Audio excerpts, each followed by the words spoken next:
This video will help you sleep and relax.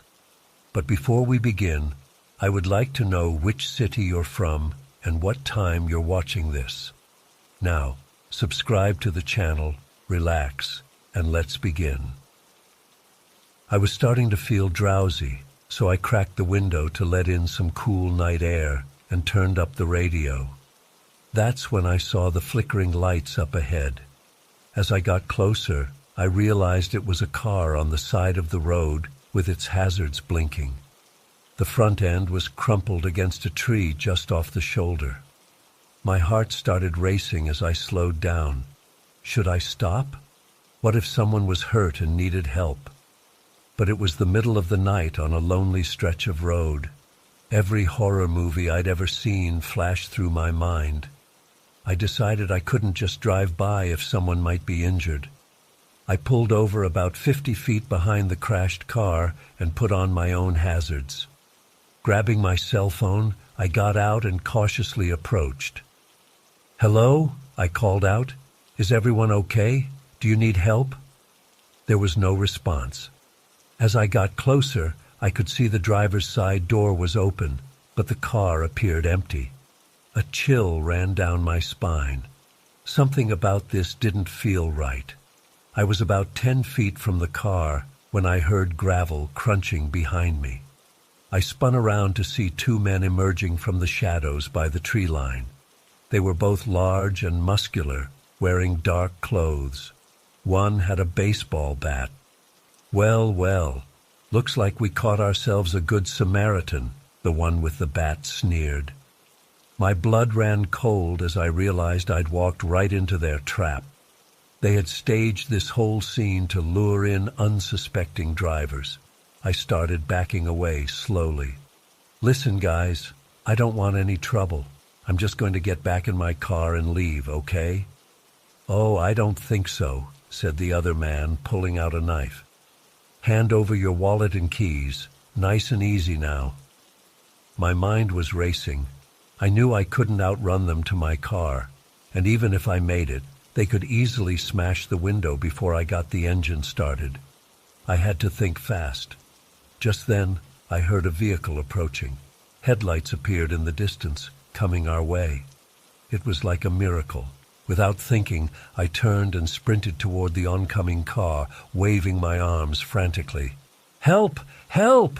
I screamed at the top of my lungs. I heard angry shouts and pounding footsteps behind me as the two men gave chase.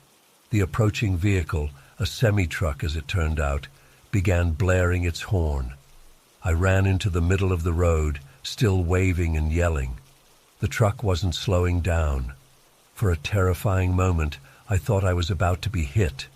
But at the last second, I dove to the side as the massive vehicle roared past, missing me by inches. I scrambled to my feet, heart pounding.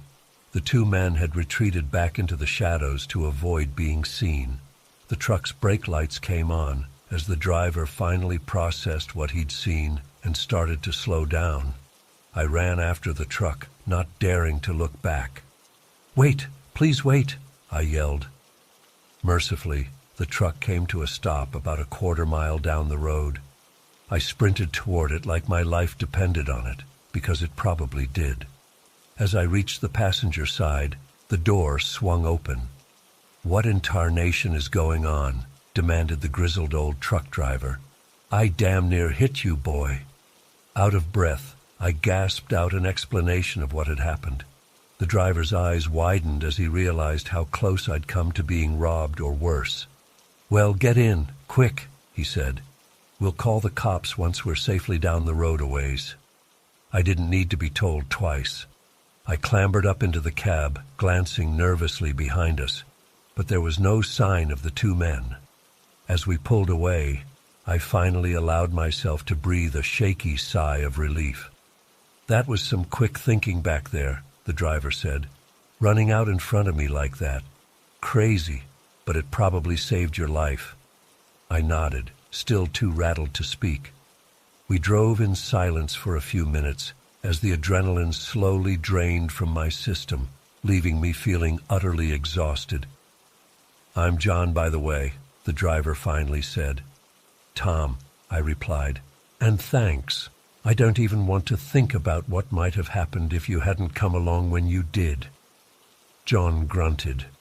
"Don't mention it, but you'd best be more careful in the future. Stopping to help strangers in the middle of the night, that's just asking for trouble these days." We found a truck stop about 20 miles down the road and pulled over to call the police. I gave them a full report of what had happened, including descriptions of the two men and the location of the staged accident. The officer I spoke to said they'd send some units to check it out, but I could tell from his tone that he didn't expect to find much. John kindly offered to let me stay in his truck while we waited for my sister to come pick me up. I was still too shaken to get behind the wheel myself. As we sat drinking bad vending machine coffee, John told me about other stories he'd heard of similar roadside traps targeting Good Samaritans. "It's a shame," he said, shaking his head. "Makes folks scared to help each other. But that's the world we live in now." When my sister arrived an hour later, I thanked John profusely for everything. He brushed it off gruffly, but I could tell he was pleased to have helped. "You take care now," he said as I climbed down from the cab. "And remember, trust your gut. If something don't feel right, it probably ain't." I nodded, knowing it was advice I'd never forget. As I watched John's taillights disappear into the night, I reflected on how differently things could have gone. One split-second decision had likely saved me from a terrible fate. The police never did catch the men who had set the trap, but the officer I spoke with later told me they'd found evidence of the staged accident scene, confirming my story. Apparently similar incidents had been reported in neighboring counties as well. To this day, I'm extra cautious when driving alone at night, and while I'd like to think I'd still stop to help someone truly in need, I'm much more wary now. That night taught me a hard lesson about the darkness that sometimes lurks in human nature. But it also showed me that there are still good people out there, like John, willing to help a stranger in trouble. I often think about what might have happened if that truck hadn't come along when it did. It's chilling to realize how close I came to becoming just another victim, another cautionary tale. Now, whenever I pass a car on the side of the road, I say a little prayer for the safety of everyone involved, and I keep driving.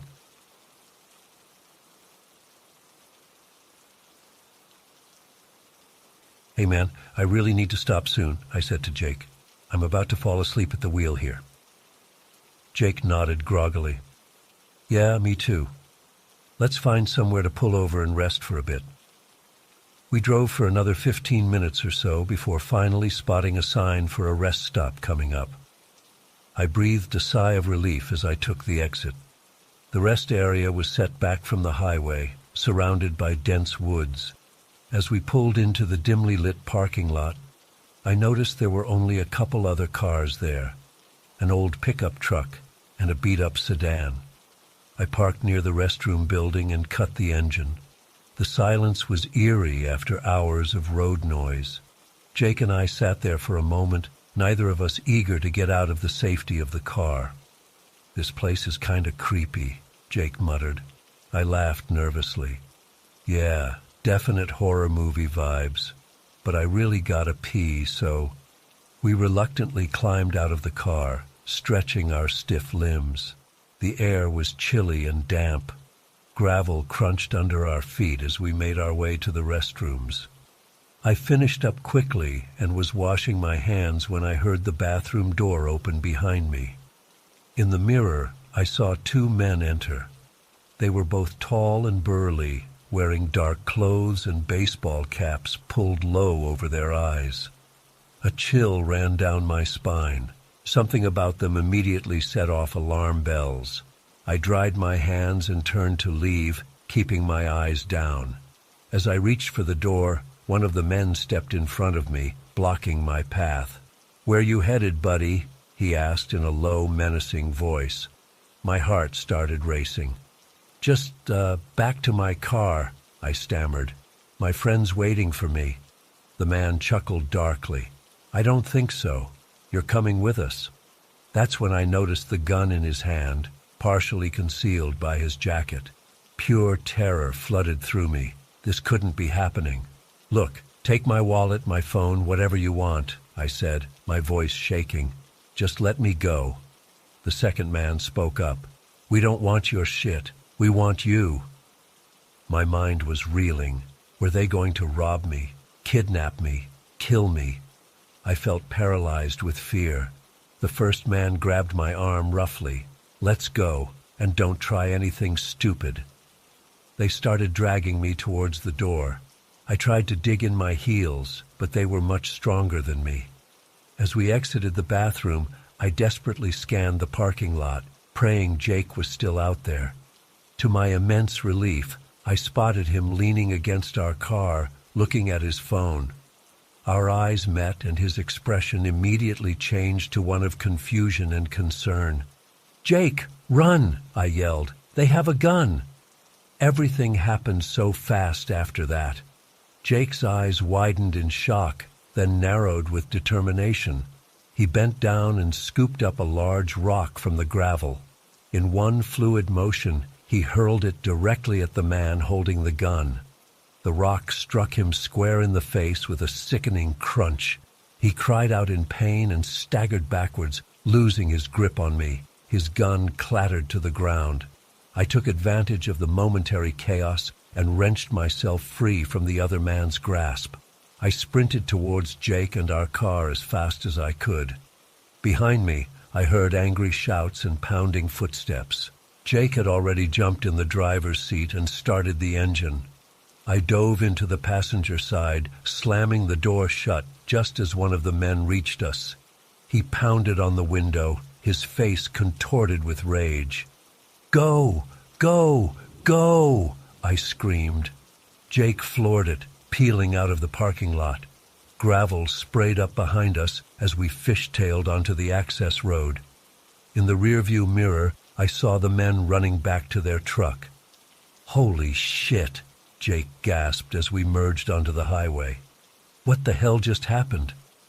I was shaking uncontrollably, adrenaline coursing through my body.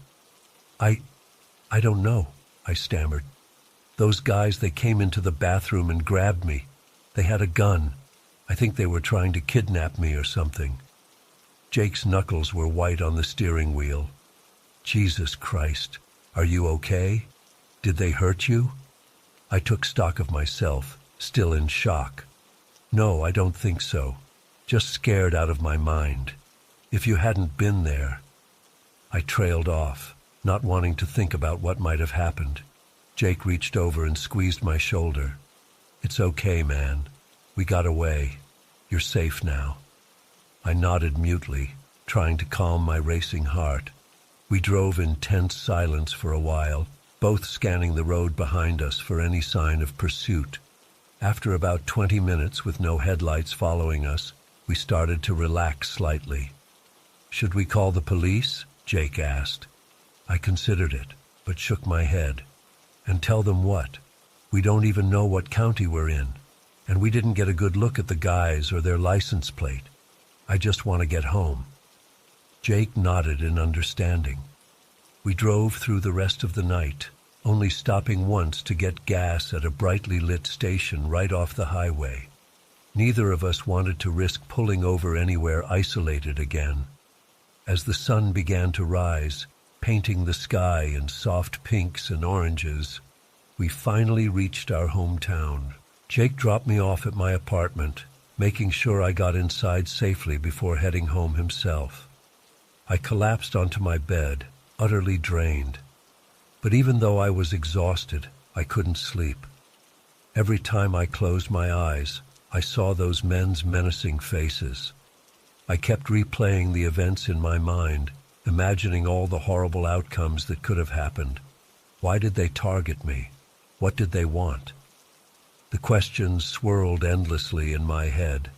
I tossed and turned for hours before finally falling into a fitful sleep plagued by nightmares. In the days and weeks that followed, I remained on edge. I jumped at every unexpected sound. I avoided going out alone, especially at night. I installed new locks and an alarm system in my apartment. Jake and I talked about that night often, trying to make sense of it. We scoured news reports for any similar incidents in the area, but found nothing. It was like those men had appeared out of nowhere and then vanished without a trace. Part of me wonders if we imagined or exaggerated the whole thing. But then I remember the cold metal of the gun pressed against my side, the terror in Jake's eyes as he threw that rock, the pounding of my heart as we sped away into the night. It was all too real. To this day, I can't drive past a rest stop without my palms getting sweaty and my chest tightening with anxiety. I know the odds of something like that happening again are astronomically low, but the fear lingers. Sometimes I still wake up in a cold sweat, the echo of those men's voices in my ears. "You're coming with us." I don't know what they wanted or why they chose me, and I hope I never find out. All I know is that I'm incredibly lucky to have escaped, thanks to Jake's quick thinking.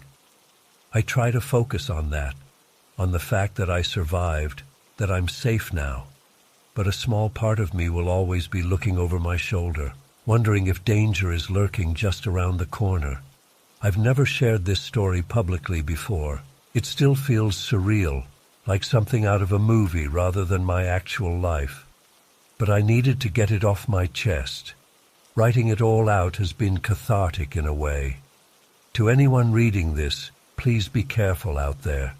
Trust your instincts, be aware of your surroundings, and never take your safety for granted. You never know when a routine pit stop could turn into a nightmare. I'm still processing what happened that night. I don't know if I'll ever fully come to terms with it, but I'm grateful every day that I made it out alive. And I'll never forget the terror of those moments when I thought my life was about to change forever. Stay safe out there, everyone, and maybe think twice before stopping at an isolated rest area in the middle of the night. You never know who or what might be waiting there in the shadows.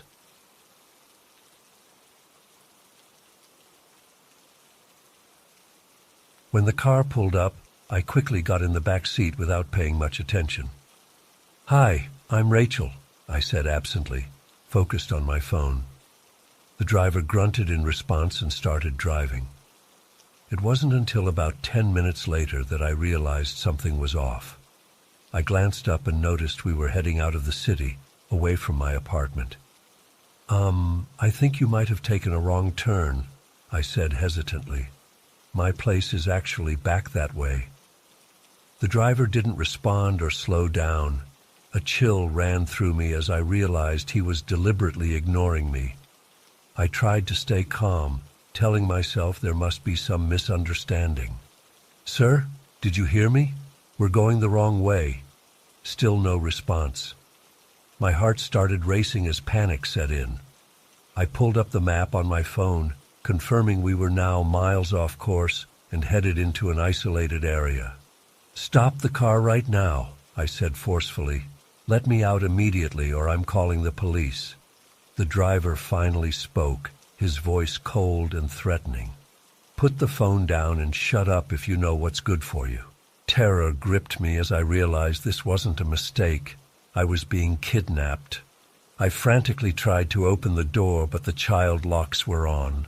The windows wouldn't roll down either. I was trapped. My mind raced, trying to think of a way out of this nightmare. We were on a dark country road with nothing around for miles. Even if I managed to call 911, help would never arrive in time. I considered trying to grab the steering wheel or attack the driver, but he was a large man, and I knew I'd likely just get myself killed. My only hope was to try to escape if we stopped somewhere. After what felt like hours but was probably only 30 minutes, I saw the glow of lights ahead. A gas station. My heart leapt. This might be my only chance. As we pulled up to the pump, I prepared myself to make a run for it. The driver got out to fill up the tank. The moment I heard his door close, I lunged for the handle and threw myself out of the car.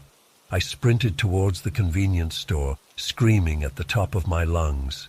"Help! Please help me! Call the police!" The startled attendant rushed out, eyes wide as he took in my hysterical state. I heard the squeal of tires behind me as the driver peeled out of the lot. He tried to kidnap me," I gasped out between sobs. "Please call the police. He's getting away." The attendant quickly ushered me inside and locked the door, grabbing the phone to call 911. I collapsed into a chair, shaking uncontrollably as the adrenaline wore off and the reality of what just happened hit me. The police arrived within minutes, but of course the driver was long gone by then. I gave them my statement through tears, describing every detail I could remember about the car and driver. They assured me they would do everything possible to track him down.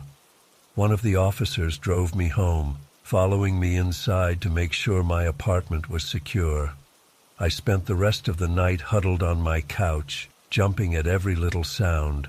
Sleep was impossible. The next few days passed in a blur of police interviews and paralyzing anxiety. I couldn't bring myself to leave my apartment. The thought of getting in another car filled me with terror. I kept replaying those awful moments in my mind, imagining all the horrific things that could have happened if I hadn't managed to escape. The what-ifs haunted me. It's been weeks now, and the police still haven't found the guy. They think he may have been using a stolen identity on the rideshare app. The company claims they do background checks, but clearly their system failed catastrophically. I'm seeing a therapist to deal with the trauma, but I still have nightmares almost every night. I've deleted all the rideshare apps from my phone, and I don't know if I'll ever be able to use one again. Even getting in a regular taxi makes me nervous now. Part of me wants to warn everyone about the dangers, to tell them never to trust strangers or get in unfamiliar cars. But I know that's not realistic. The world can't just stop because something terrible almost happened to me. I'm trying to move forward and not let fear control my life, but it's hard. That night changed me in ways I'm still struggling to process. I'm more cautious now, more aware of potential dangers lurking in everyday situations. Sometimes I find myself studying the faces of drivers, taxi drivers, delivery people, searching for any hint of malicious intent. I know it's irrational, but I can't help it. That lingering feeling of vulnerability is always there now. I wonder about that driver sometimes. Was I his first victim? His only one? Or are there other women out there who weren't as lucky as me? The thought makes me sick. I'm sharing my story as a warning, I guess, to remind people to stay alert and trust their instincts, to always pay attention to your surroundings and have an escape plan. You never know when a mundane situation might turn dangerous. I'm grateful to be alive and safe, but I'm also angry that one person's evil actions have stolen my sense of security and peace of mind. I don't know if I'll ever fully feel safe again. For now, I'm taking it one day at a time, trying to reclaim my life and not let fear win. It's a constant battle, but I'm determined to come out stronger on the other side of this trauma. To anyone reading this who's been through something similar, you're not alone. And to those who haven't, please be careful out there. The world can be a dangerous place, even in situations that seem safe. Stay vigilant and trust your gut. It might just save your life like it did mine. I still don't understand why this happened to me or what that driver's intentions were. Was it random or was I specifically targeted? These questions may never be answered. All I know is that I'm incredibly lucky to have escaped, and I'll never take my safety for granted again. Sometimes I find myself staring at the app on my phone, my finger hovering over the delete button. Part of me wants to erase all traces of that night from my life, but another part feels like I need to keep it as a reminder of what happened, of how close I came to disaster, and of how precious and fragile life can be. I've started taking self-defense classes, trying to regain a sense of control and empowerment.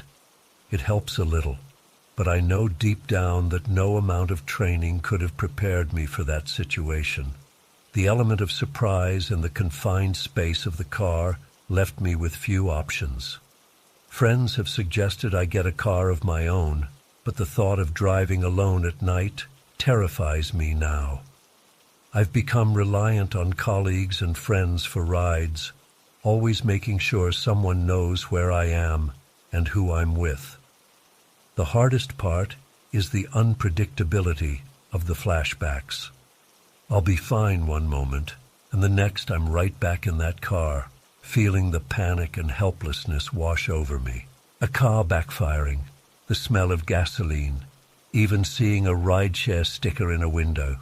Any of these can trigger a flood of awful memories.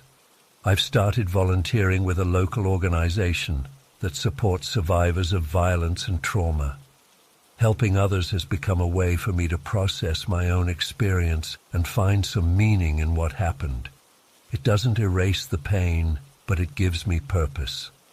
As time passes, the raw terror of that night has faded somewhat, replaced by a constant low-level anxiety that colors everything I do. I'm working on finding a balance between staying safe and actually living my life. It's not easy, but I refuse to let that driver steal any more from me than he already has. I hope that by sharing my story, I can help someone else avoid a similar situation. Always trust your instincts, be aware of your surroundings, and have a plan. It might seem paranoid, but it could save your life. I'm living proof of that.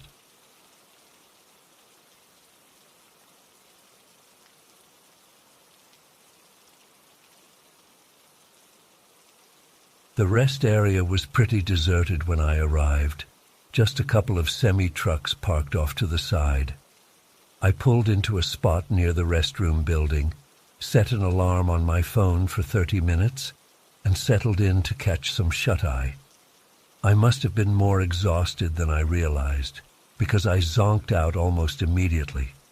When my alarm went off, I groggily sat up and rubbed my eyes. As I became more alert, something felt off. The interior of the car seemed different somehow. I couldn't quite put my finger on it at first, but then I noticed the air freshener hanging from the rearview mirror, a little pine tree shape that definitely hadn't been there before. My heart started to race as I looked around more closely. This wasn't my car. The upholstery was a different color. There were fast food wrappers on the floor that weren't mine. The radio was tuned to a country station I never listened to. What the hell was going on? I scrambled out of the vehicle in a panic, my mind reeling. Had I somehow gotten into the wrong car when I arrived? No, that was impossible. I distinctly remembered locking my doors before I fell asleep. I walked around the exterior, growing more confused by the second. It was the same make and model as my car, even the same dark blue color. But the license plate was different. My first instinct was to call the police, but as I reached for my phone, I realized with horror that it wasn't in my pocket. Neither were my keys or wallet. They must still be in my actual car, wherever that was. I was totally stranded. As I stood there trying to figure out what to do, I noticed movement out of the corner of my eye. Two men were walking briskly towards me from the far end of the parking lot. Something about their purposeful stride and intense expressions sent a chill down my spine. Call it paranoia, but I had a sinking feeling they were coming for me. Without really thinking, I ducked back into the strange car I'd woken up in. To my shock, The key was in the ignition. I turned it and the engine roared to life. The two men started running now, shouting something I couldn't make out. Hands shaking, I threw the car into drive and peeled out of the parking spot. I sped out of the rest area and back onto the highway, my heart pounding. In the rearview mirror, I saw the men run to another vehicle and peel out after me. My mind was racing, trying to make sense of what was happening. Had they somehow swapped my car for this one while I was sleeping? Why? What did they want with me? As I pushed the accelerator to the floor, trying to put distance between us, I noticed a strong chemical smell coming from the back seat. Risking a glance over my shoulder, I saw several large duffel bags piled up. A horrible realization dawned on me. Were those filled with drugs? The car that was chasing me was gaining ground fast. I weaved through traffic, pushing well over 100 mph, but they were still closing in. Up ahead I saw signs for an exit with several gas stations and fast food places. Making a split-second decision, I cut across 3 lanes of traffic and took the exit ramp at the last possible second. I blew through the stop sign at the end of the ramp and swerved into the parking lot of a 24-hour diner. Killing the headlights, I whipped around to the back of the building and cut the engine. I slunk down in the seat, praying they hadn't seen where I went. A few seconds later, I heard the roar of an engine as a car flew past on the road behind the diner. I waited, barely breathing, for what felt like an eternity. When I was fairly certain they were gone, I let out a shaky exhale and tried to collect my thoughts. I needed to get help, but I had no phone and no money. I couldn't just walk into the diner and start telling this insane story. They'd think I was a lunatic, or worse, assume I was involved with the drugs somehow. I also couldn't risk driving the car again in case those men were still searching the area. After weighing my options, I decided to lay low in the car for a while longer, then try to find a payphone to call the police once it was light out. As I waited, I carefully examined the car's interior, looking for any clues about what was going on. In the glove compartment, I found some crumpled receipts and a half-empty pack of cigarettes. Nothing particularly illuminating. But when I popped open the center console, my breath caught in my throat. It was stuffed full of bundles of cash, tens of thousands of dollars at least. What had I gotten myself mixed up in? Drugs, money. This had to be some kind of major criminal operation. And somehow I'd ended up smack in the middle of it. I felt sick to my stomach. As the first hints of dawn began to lighten the sky, I steeled my nerves and prepared to make my move. I figured I could sneak around to the front of the diner, explain to the staff that my car broke down and I needed to use their phone to call for help. Hopefully I could reach the police before those men caught up with me again. I was about to open the car door when a sharp rap on the window made me nearly jump out of my skin. I whipped my head around to see a police officer peering in at me, flashlight in hand. For a split second, I was flooded with relief, until I remembered I was sitting in a car full of drugs and stolen money. How could I possibly explain this? "Step out of the vehicle, sir," the officer said firmly. Hands trembling, I complied. "Officer, I can explain," I started to say, but he cut me off. "We've been looking for this vehicle. It was reported stolen from the Highway 27 rest stop a few hours ago." He eyed me suspiciously. "Care to explain how you ended up with it?" The words came pouring out of me in a frantic jumble. I told him everything, falling asleep in my own car, waking up in this one, being chased by the two men, discovering the drugs and money. I must have sounded completely unhinged, but I was beyond caring at that point. To my immense surprise and relief, the officer's demeanor softened as I spoke. "Slow down, son," he said. "I think I know what's going on here. We've been tracking a drug trafficking ring operating in this area. Looks like you got caught up in one of their car switching schemes." He explained that the criminals would look for lone vehicles at rest stops, then use stolen key fobs to unlock them and swap contents with another nearly identical vehicle. They used this method to transport drugs and money while evading detection. In this case, it seemed they had accidentally swapped with an occupied vehicle, mine. More police cars arrived as the officer questioned me further and examined the contents of the car. They found my wallet, keys, and phone stashed in one of the duffel bags. One of the officers pulled up the report for my stolen vehicle and confirmed all the details matched. "Looks like the perpetrators realized their mistake and were trying to rectify it when you took off," the first officer told me. "You're lucky you got away. These aren't people you want to tangle with." They took my statement and gathered all the evidence from the car. One of the officers gave me a ride to the local station so I could fill out a formal report. A few hours later, they had tracked down my actual car abandoned at a truck stop about 50 miles away. By that afternoon, I was finally reunited with my own vehicle, shaken but unharmed. The police advised me to be extra vigilant going forward, as the criminals were still at large. They also warned me that I might be called to testify if they managed to apprehend the suspects. As I got back on the road to continue my much-delayed trip, my mind was reeling. I couldn't believe how close I'd come to being caught up in something so dangerous. Every car on the highway suddenly seemed suspicious.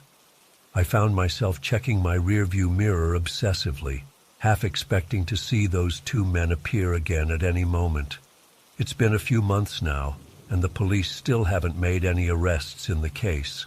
Sometimes I lie awake at night, wondering if those criminals are still out there, angry that I disrupted their operation. I'm always extra careful to park in well-lit areas now, and I never sleep in my car at rest stops anymore. I can't shake the feeling that I narrowly escaped something truly terrible that night. The whole experience left me shaken and paranoid in a way I never was before. I'm sharing this story as a warning to others. You never know what might be happening right under your nose, even in seemingly innocent places, like a quiet rest stop in the middle of the night. Stay alert, trust your instincts, and be careful out there.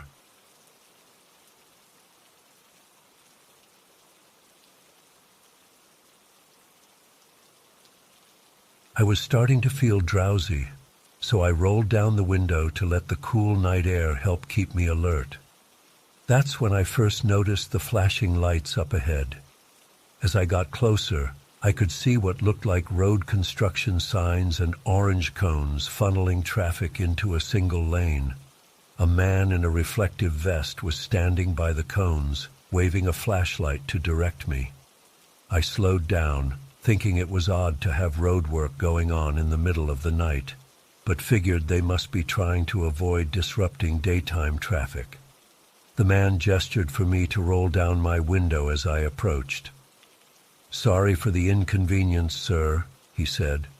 "We've got a crew working on a washout about a mile up. Going to need you to take this detour." He pointed to a dirt road branching off into the woods. Something felt off, but I couldn't put my finger on what exactly. Maybe it was how isolated we were, or the late hour for road work. But the man seemed official enough in his vest and hard hat, so I nodded and turned onto the detour as directed. The dirt road was rough and unmarked. My headlights barely penetrated the thick forest pressing in on both sides. After about 5 minutes of slow driving, doubt really started to creep in. Shouldn't I have reached the main road again by now? There were no signs or any indication of ongoing construction. Just as I was considering turning around, I came around a bend and saw several vehicles blocking the narrow road ahead. Before I could react, bright floodlights suddenly blinded me. I slammed on the brakes as shadowy figures swarmed my car. My doors were yanked open and rough hands grabbed me, dragging me out onto the ground. I tried to struggle, but someone hit me hard in the stomach, knocking the wind out of me. They zip-tied my hands behind my back and threw a hood over my head. I could hear them ransacking my car as I lay there gasping for air. The initial shock was wearing off and blind panic was setting in. This couldn't be happening. I started yelling for help, but a boot to my ribs cut me off. "Shut up and stay down if you want to live," a gruff voice warned. I don't know how long I lay there in the dirt, heart pounding so hard I thought it might burst. Eventually, I heard them finish with my car and gather around me. "All right, let's get him up," someone said. Hands grabbed me and hauled me to my feet. They marched me stumbling through the woods for what felt like forever. I kept tripping over roots and rocks, earning rough shoves each time. Finally, we stopped and I was forced to sit on the ground, back against what felt like a tree. They used more zip ties to secure me to it. The hood was yanked off my head and I blinked in the glare of flashlights. There were 5 men, all wearing ski masks. One of them crouched in front of me. "Here's how this is going to work," he said coldly. "We're going to ask you some questions. You're going to answer honestly and quickly. Do that, and maybe you get to go home when we're done. Lie or give us trouble, and you'll wish we'd just killed you on the road. Understand?" I nodded frantically, still too terrified to speak. For the next hour, they grilled me about my bank accounts, credit cards, ATM pins, online passwords, everything. I told them whatever they wanted to know. I just wanted it to be over. When they were satisfied, the apparent leader stood up. "All right, boys, let's go clean him out. You, don't go anywhere." He chuckled at his own joke as they melted into the darkness, leaving me alone tied to the tree. As soon as they were gone, survival instinct kicked in. I started twisting and contorting, trying desperately to slip free of the zip ties. The plastic dug painfully into my wrists, but I kept at it, ignoring the blood I could feel trickling down my hands. Just when I was about to give up hope, I felt the zip tie on my right wrist give slightly. Gritting my teeth against the pain, I gave one final wrench and my hand popped free. From there, I was able to reach the knife I always kept clipped in my back pocket. My fingers were numb and slippery with blood, but I managed to flip it open and saw through the remaining restraints. I knew I only had minutes before they returned. Every instinct screamed at me to run, but I forced myself to move slowly and quietly. I had no idea which direction would lead me back to the road, so I simply picked a direction and started creeping through the pitch-black forest. I don't know how long I walked. Time seemed to lose all meaning in that endless dark woods. Every snapping twig or rustle of leaves sent spikes of terror through me, certain they were right behind me. But I kept going, one agonizing step at a time. Just when despair was starting to set in, I caught a faint glow through the trees ahead. Hope surged as I quickened my pace. I burst out of the tree line into a small clearing with a farmhouse, warm light spilling from its windows. I sprinted to the front door and started pounding on it frantically.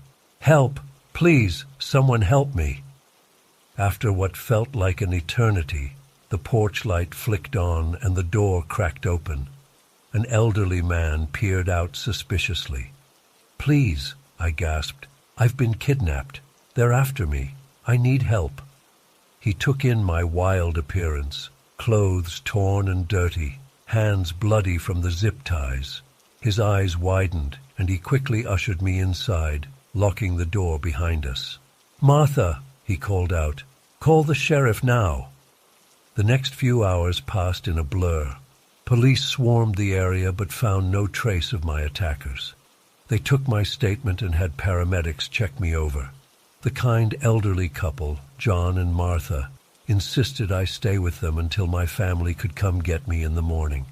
As I lay in their guest room that night, utterly exhausted but too wired and traumatized to sleep, I kept replaying the whole ordeal in my mind. How could something like this happen? How many other innocent drivers had fallen for their trap? The police said there had been reports of similar incidents in the region, but they'd never managed to catch the perpetrators. It's been months now, but I still have nightmares about those terrifying hours in the woods. I can't bring myself to drive on back roads anymore, especially at night. Sometimes I wake up in a cold sweat, convinced I'm still tied to that tree in the darkness. I know I'm incredibly lucky to have escaped, but a part of me is still there in those woods, wondering if I'll ever truly feel safe again. I hesitated for a moment, as that area wasn't the safest, especially late at night. But fares had been slow lately, and I could use the extra cash, so I accepted the ride and headed to the pickup location. As I pulled into the dimly lit parking lot, I saw a lone figure standing in the shadows near the office. A chill ran down my spine, but I chalked it up to paranoia and unlocked the doors. A tall man in a dark hoodie slid into the back seat, mumbling an address that was way out in the sticks, nearly an hour's drive. I punched it into the GPS and pulled out of the lot, stealing glances at my passenger in the rearview mirror. His face was obscured by the hood, but I could see his eyes darting around nervously. We drove in tense silence for about 20 minutes before the man finally spoke up. "Change of plans. Take me to Willow Creek Road instead." His voice was low and gravelly. I nodded and adjusted the route, even though alarm bells were going off in my head. Willow Creek Road was an isolated country lane with nothing but abandoned farmhouses for miles. As we got further from the city, my unease grew. The man kept fidgeting and muttering to himself, occasionally letting out a humorless chuckle. At one point, I saw him pull something metallic out of his pocket before quickly stuffing it away again. My heart was racing, but I tried to keep my composure and act normal. About 10 minutes from our destination, he leaned forward and growled, "Pull over here." We were on a pitch-black stretch of road flanked by dense woods. Every instinct screamed at me not to stop, but I was terrified of provoking him. I eased onto the shoulder, my hands shaking on the wheel. "Turn off the car and give me the keys," he demanded. I froze, realizing this was the moment I dreaded. In a burst of desperate inspiration, I pretended to fumble with the keys, letting them fall to the floorboard. As I leaned down to retrieve them, I discreetly pressed the panic button on my hidden emergency fob. Suddenly, bright flashing lights erupted from all sides of the taxi, accompanied by a piercing alarm. The man recoiled in shock, momentarily stunned. In that split second, I threw the car into drive and floored it, tires squealing as I peeled away. I heard an enraged roar and the sound of something hitting the back window. Glancing in the mirror, I saw the man had pulled a gun. Adrenaline surging, I swerved erratically down the dark road, making myself a harder target. A shot rang out, and my rear windshield shattered. I ducked low in my seat, driving mostly blind as I careened around curves. After a harrowing few minutes that felt like hours, I spotted a gas station up ahead, its lights a beacon of hope. I screeched into the lot, horn blaring, and threw myself out of the car. The attendant took one look at my terrified face and bullet-riddled taxi before locking the doors and calling 911. Cowering behind the counter, we waited an agonizing 15 minutes for the police to arrive. I gave them a statement through chattering teeth, describing the man and the harrowing escape. They took off to search the area, but found no trace of my would-be attacker. In the days that followed, I was a nervous wreck. I jumped at every sound and couldn't sleep without the lights on. The police investigation turned up nothing. The motel had no record or security footage of the man, and no prints were found in my cab. It was like he'd vanished into thin air. I've started driving again, but only day shifts in busy areas. I'm hyper-vigilant about checking my passengers and trusting my gut. Sometimes I wonder if I imagined the whole thing, if the stress of the job had finally made me crack. But then I look at my taxi, repaired but forever changed, and I know it was all too real. That night haunts me still. Who was that man? What were his intentions? I'm grateful to have escaped, but the questions gnaw at me. I can't shake the feeling that he's still out there somewhere, waiting for his next victim. All I can do is stay alert and hope I never cross paths with pure evil again. I was tired but alert, singing along softly to the radio to keep myself awake. That's when I first noticed the headlights appear in my rearview mirror. I didn't think much of it at first, just another traveler on the lonely road. But as the minutes ticked by, I realized the car behind me wasn't passing or falling back. It maintained a steady distance, close enough that I could make out the shape of an SUV in the darkness. A faint sense of unease began to creep over me. Why weren't they passing? There was no other traffic. They could easily go around me if they wanted to.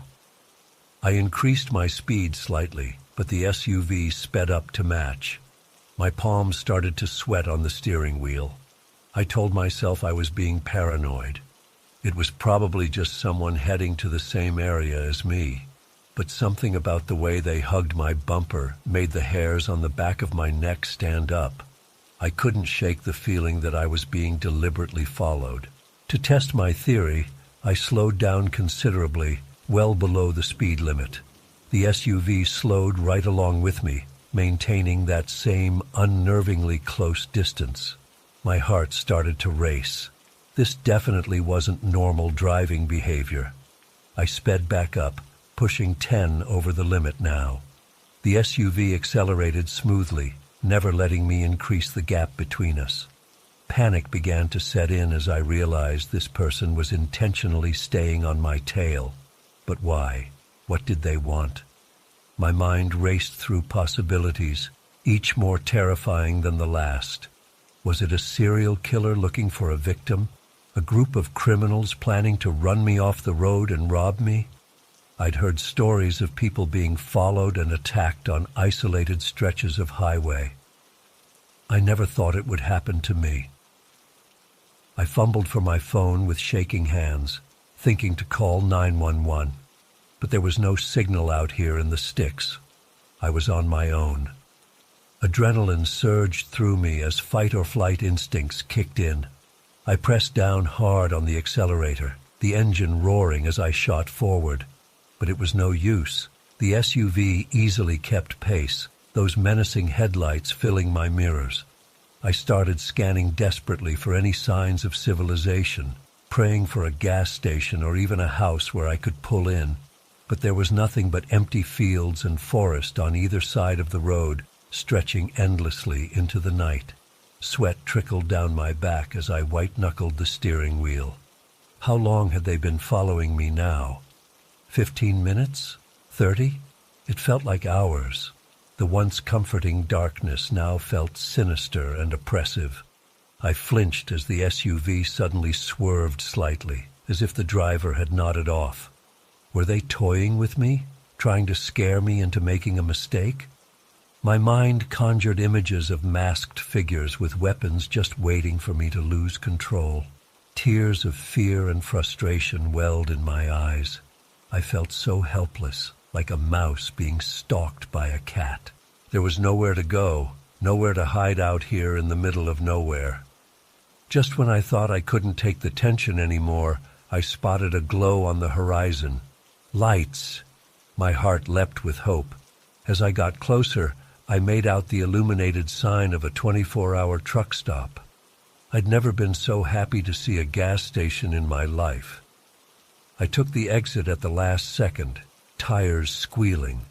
To my immense relief, the parking lot was fairly busy with several semis and cars. I screeched to a halt right in front of the store entrance and bolted inside, looking back fearfully over my shoulder. The SUV had followed me off the highway, but now it cruised slowly past the gas station without stopping. I caught a glimpse of a male driver, but couldn't make out any details in the shadows. He stared coldly in my direction as he drove by, then disappeared into the night. My legs gave out, and I sank to the floor, shaking uncontrollably as the adrenaline drained away. The confused clerk asked if I was okay, and I babbled out my story between sobs. He called the police, who arrived quickly to take my statement. They searched the area, but found no sign of the mysterious SUV. All I could tell them was that it was dark-colored, maybe navy blue or black. I had no plate number or any other identifying details. The officer was sympathetic, but said there wasn't much they could do without more to go on. I ended up staying at the truck stop until dawn, too terrified to get back on the road. Even in the light of day, I jumped at every vehicle I saw in my mirrors for weeks afterward. I still don't know who was following me that night or what they wanted. But the memory of those predatory headlights haunting my rearview mirror still gives me chills. I never drive alone at night anymore if I can help it. The fear that it could happen again is always there in the back of my mind.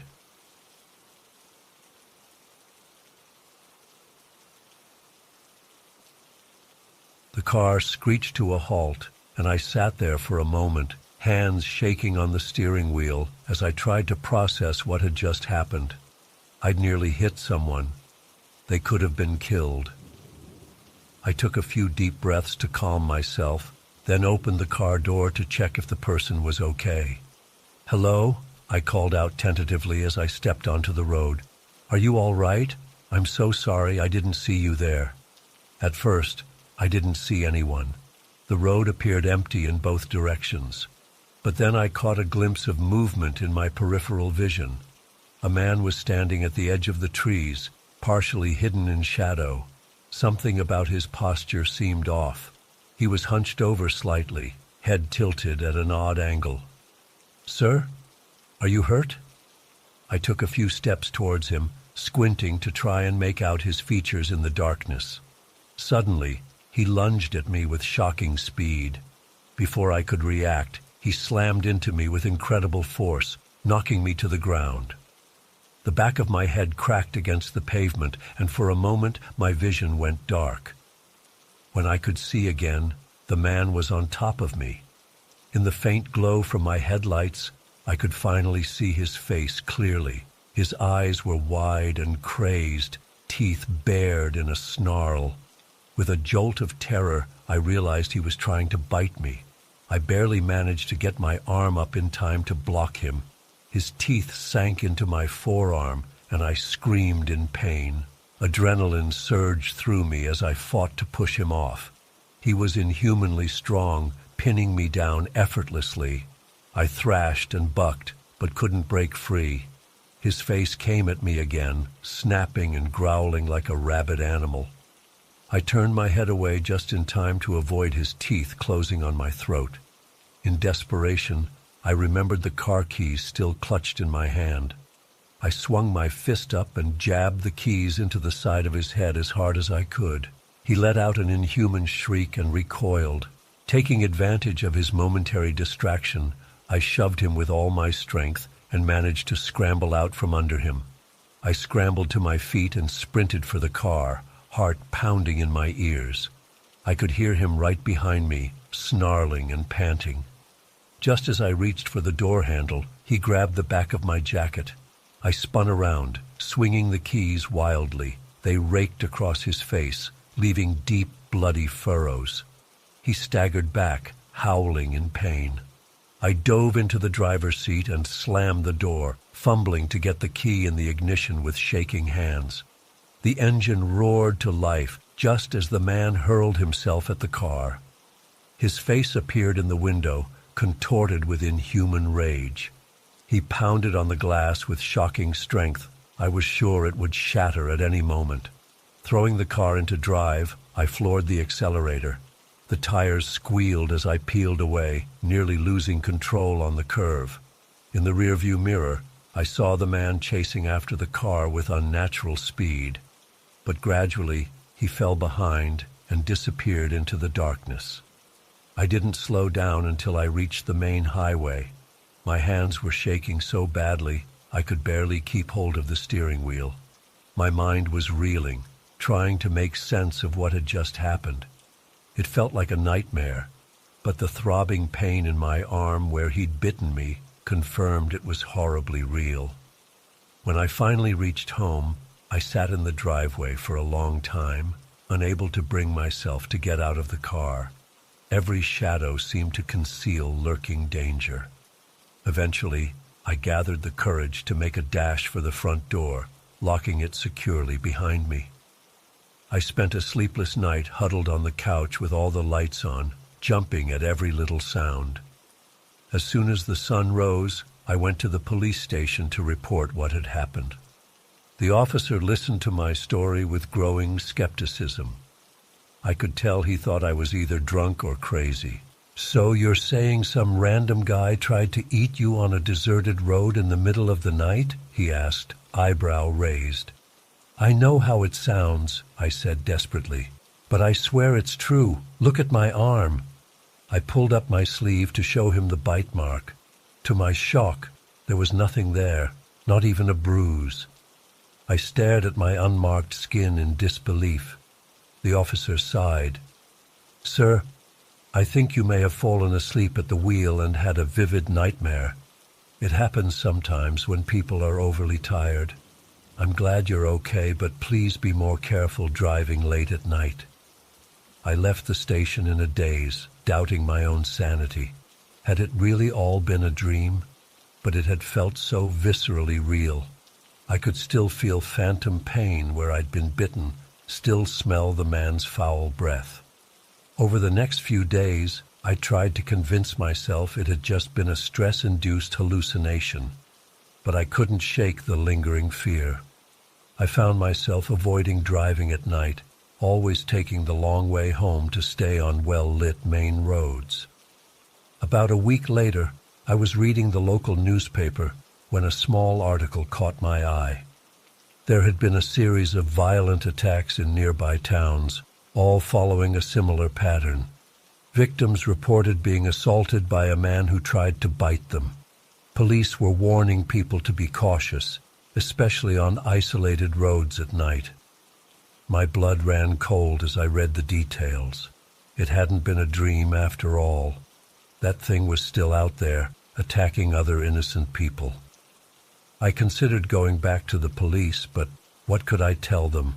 I had no proof, and they'd already dismissed me once. In the weeks that followed, I became obsessed with researching similar incidents. I found scattered reports going back years, always in rural areas, always at night. Some described the attacker as feral and animalistic. Others swore he had superhuman strength and speed. A few even claimed he vanished into thin air when they tried to fight back. The more I read, the more convinced I became that this was no ordinary criminal. Whatever I'd encountered on that road was something beyond normal human explanation. I began to wonder if there were others like him out there, hiding in the shadows and preying on unsuspecting travelers. I never drive those back roads at night anymore, but sometimes when I'm lying in bed, I swear I can hear inhuman snarling outside my window. And I wonder how long it will be before that thing finds me again. To this day, I have no explanation for what happened to me. Was it some kind of escaped psychiatric patient? A rabid human driven mad by disease? Or something even darker and more inexplicable? All I know is that the world suddenly seems like a much more dangerous and mysterious place. I used to scoff at stories of monsters and supernatural creatures. Now I'm not so sure. Whatever is out there in the darkness, waiting on lonely roads, it's far more terrifying than anything I could have imagined. I still have nightmares about those crazed eyes and snapping teeth. Sometimes I wake up in a cold sweat, certain I can feel hot breath on my neck. I've become paranoid, always looking over my shoulder and jumping at shadows. Part of me wonders if I'll ever feel truly safe again. If you're reading this, please be careful out there. Don't stop for strangers on dark roads. And if you see a hunched figure in your headlights, for God's sake, don't get out of your car. You never know what inhuman horrors might be lurking in the night, waiting for their chance to strike. Stay safe, and remember, the monsters are real.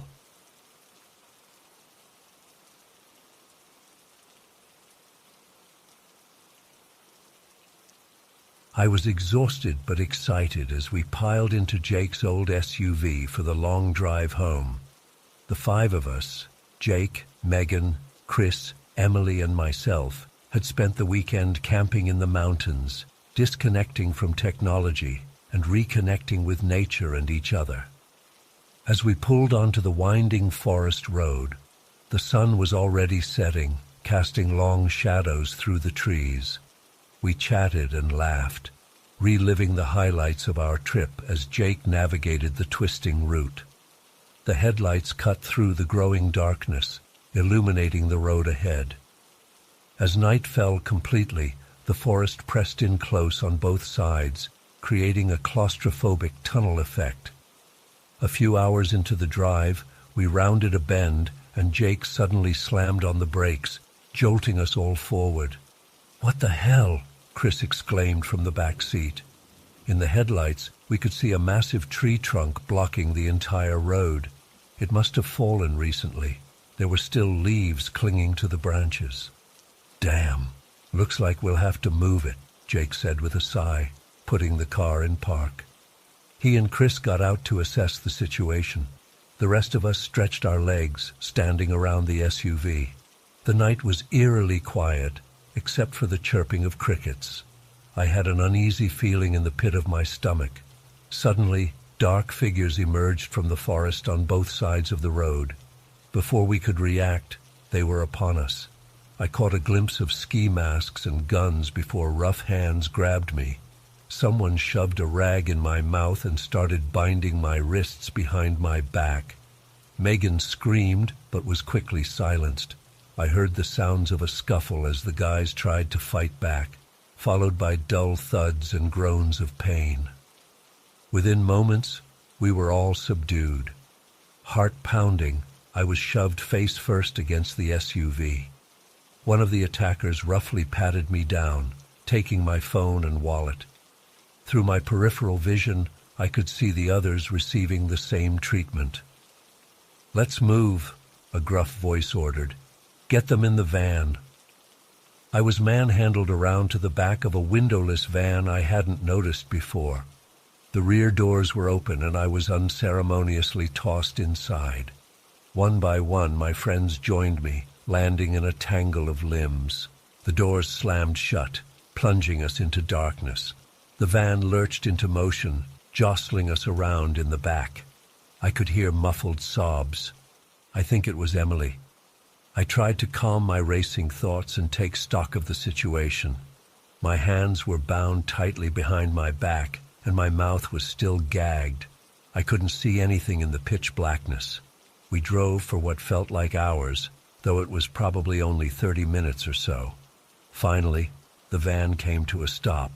The rear doors opened and rough hands dragged us out one by one. In the faint moonlight, I could make out what looked like an old, run-down cabin. We were in a small clearing surrounded by dense forest. Our captors, I counted 5 of them, herded us inside at gunpoint. The interior of the cabin was dusty and cobweb-covered. A single lantern provided dim illumination. We were forced to our knees in the main room. One of the men, apparently the leader, paced in front of us. "All right, listen up," he growled. "You're going to tell us the PIN numbers for your bank cards, and don't even think about lying. We'll know, and you won't like what happens then."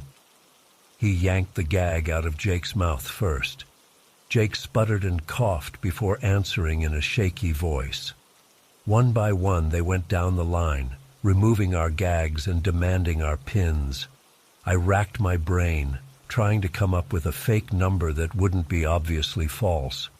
When it was my turn, I blurted out a random sequence, praying they wouldn't call my bluff. The leader nodded to one of his men. "Take the cards and hit the ATMs in town. Clean 'em out." 2 of the attackers left, taking our wallets with them. The remaining 3 settled in to wait, keeping their weapons trained on us. An oppressive silence fell over the cabin. I tried to subtly test my bonds, but they were frustratingly secure. My wrists ached from being wrenched behind my back for so long. I glanced at my friends, seeing my own fear and desperation mirrored in their eyes. Time crawled by at an agonizing pace. I had no idea how long we'd been there when I noticed Emily squirming uncomfortably. I need to use the bathroom," she said in a small voice. The leader sighed in annoyance. "Fine, you, take her," he ordered one of his men. As Emily was hauled to her feet, I saw her eyes go wide. She'd managed to work one hand free from her bindings. In a lightning-fast move, she grabbed for the gun at the man's hip. What followed was chaos. Emily and the man grappled for control of the weapon. It went off with a deafening bang, and he crumpled to the ground with a cry of pain. The leader lunged for Emily, but Jake, who had also been working at his bonds, tackled him from behind. Chris threw himself sideways, knocking over the 3rd attacker. I struggled frantically against my restraints. Megan had managed to get free and was untying me. As soon as my hands were loose, I yanked the gag from my mouth and scrambled to my feet. Jake was still wrestling with the leader. I grabbed a heavy cast-iron pan from the rusty old stove and brought it down on the back of the man's head with a sickening thud. He went limp. "We need to get out of here," Chris yelled. "The others could be back any minute." We bolted for the door and plunged into the darkness of the forest. I had no idea which direction to go, but anything was better than staying in that cabin. We crashed through the underbrush, branches whipping at our faces. After a few minutes of frenzied flight, we paused to catch our breath and get our bearings. The forest was pitch black and eerily silent. "Does anyone know which way the road is?" Megan asked between gasps. No one did. We were hopelessly lost. "Let's just pick a direction and keep moving," Jake said. "We need to put as much distance between us and them as possible." We set off again at a slower pace, trying to move as quietly as we could while still making progress. Every snapping twig or rustling leaf made me jump. I kept imagining our attackers right behind us, closing in for the kill. We walked for hours. My legs ached and my lungs burned. Just when I thought I couldn't take another step, I saw a faint glow through the trees ahead. "Look," I hissed. "Lights!" We quickened our pace. The trees thinned, and we found ourselves on the outskirts of a small town. Never in my life had I been so relieved to see civilization. We made our way to the local police station and poured out our story to the stunned deputy on duty. Soon the place was swarming with officers taking our statements and coordinating with state police to search for our attackers. The next several hours passed in a blur of questions, phone calls to worried family members, and cups of mediocre coffee. By the time dawn broke, we were utterly drained, but profoundly grateful to be alive and safe. In the days that followed, the police managed to track down and arrest 3 of the 5 men who had attacked us. They never found the other 2 or recovered most of our stolen money. But honestly, I didn't care about that. I was just thankful we had all made it out relatively unscathed. It's been several months now, but I still have nightmares about that night. I wake up in a cold sweat, imagining myself back in that dark cabin or lost in the endless forest. I've started seeing a therapist to work through the trauma. I know it will take time to fully process what happened, but I also know how incredibly lucky we were. If Emily hadn't managed to get free when she did, if we hadn't worked together to overpower our captors, I shudder to think how differently things could have ended. These days I find myself hugging my loved ones a little tighter. I try to appreciate each moment and not take anything for granted.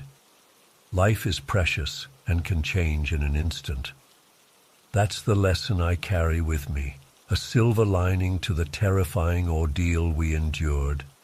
I still love nature and the outdoors, but you can bet I'll never take another nighttime drive through a remote forest without being hyper-vigilant. Some experiences change you forever. This was definitely one of them.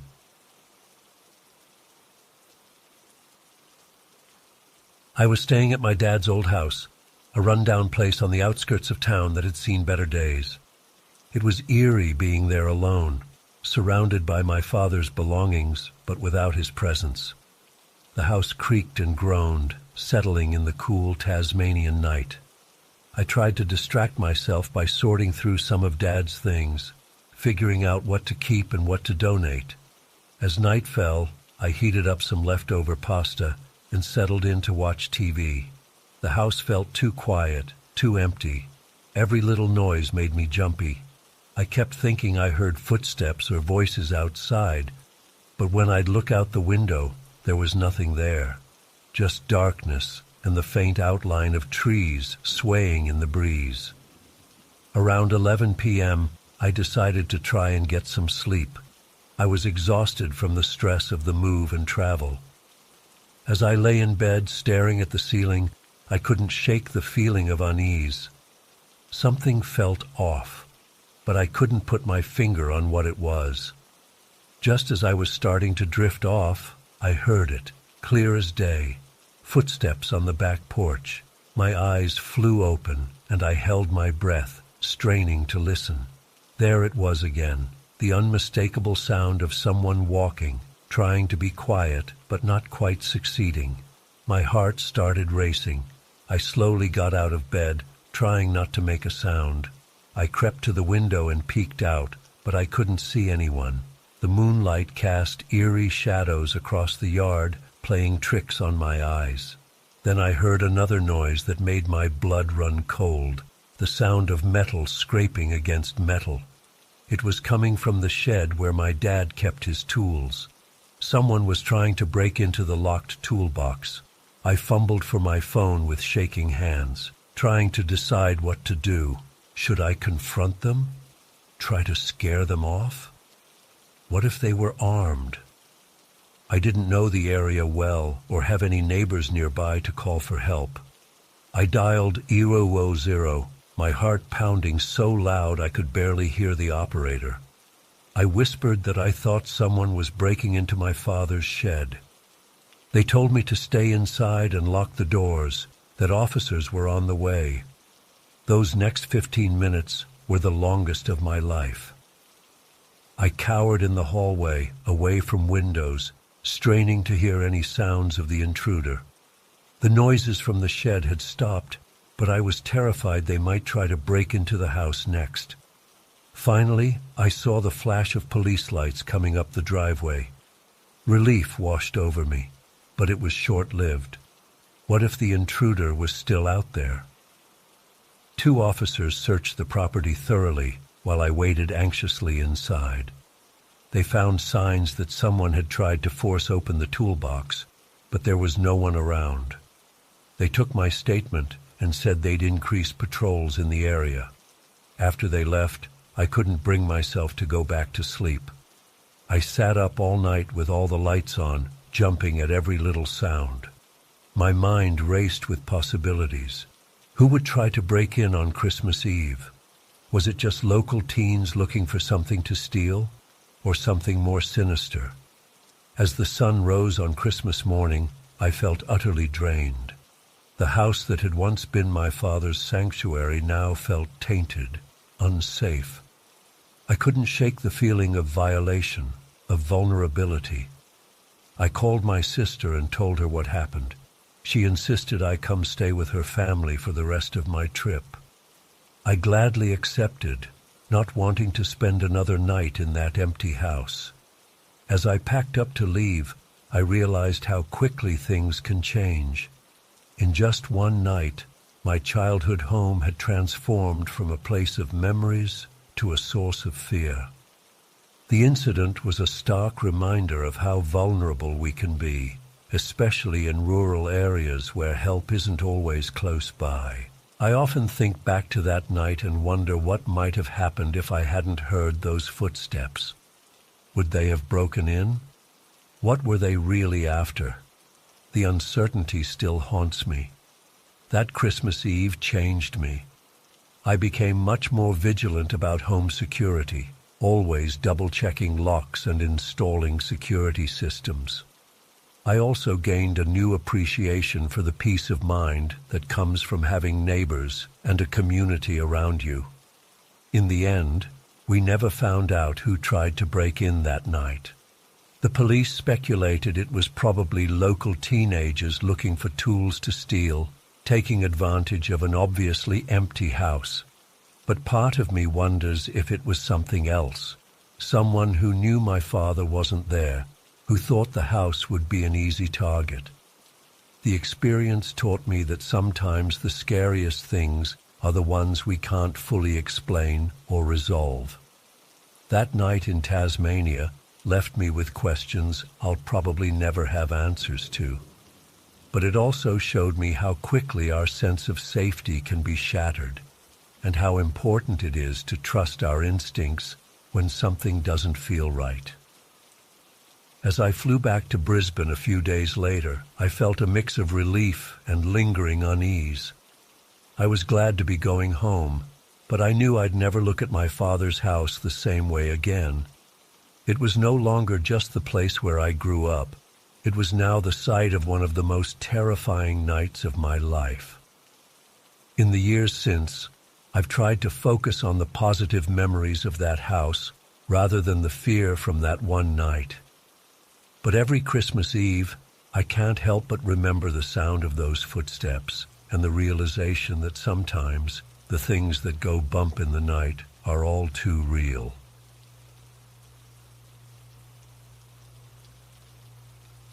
It was early afternoon, and we were all gathered in the living room, unwrapping gifts and enjoying each other's company. The fireplace was crackling, the tree was twinkling, and the smell of cinnamon and pine filled the air. My husband Tom and I were on the couch, watching our two kids, 10-year-old Emma and 6-year-old Lily, excitedly tear into their presents. Our house has floor-to-ceiling windows along the back wall, overlooking the backyard and the woods beyond. It's usually a beautiful view, but on that day, it would become the source of our terror. Lily had just opened a new doll and was showing it to me when she suddenly went quiet and still. Her eyes were fixed on something outside. I followed her gaze and felt my blood run cold. There, standing motionless in our backyard, was a figure in a black hoodie. They were facing the house, staring directly at us through the glass. "Mommy," Lily whispered, "who's that man outside?" I tried to keep my voice calm as I replied, "I'm not sure, sweetie. Tom, can you go check?" Tom got up and peered out the window. "I don't see anyone out there," he said with a frown, but when I looked again, the figure was still there, as clear as day. How could Tom not see them? "There's definitely someone out there," I insisted, "right there by the oak tree." Tom looked again and his face paled. "Oh God, I see them now. Who the hell is that?" Emma had noticed by this point too, and was hugging Lily protectively. "Dad, I'm scared," she said, her voice quivering. "It's okay, girls, just stay calm," Tom said, though I could hear the tension in his voice. "I'm going to go outside and see what's going on." "No!" I grabbed his arm. "Don't go out there. We don't know who that is or what they want." Just then, the figure took a step closer to the house. Even through the hoodie, I could feel their eyes boring into us. My heart was pounding so hard, I thought it might burst out of my chest. "We need to call the police," I said, fumbling for my phone with shaking hands. As I dialed 911, the stranger suddenly sprinted towards the house.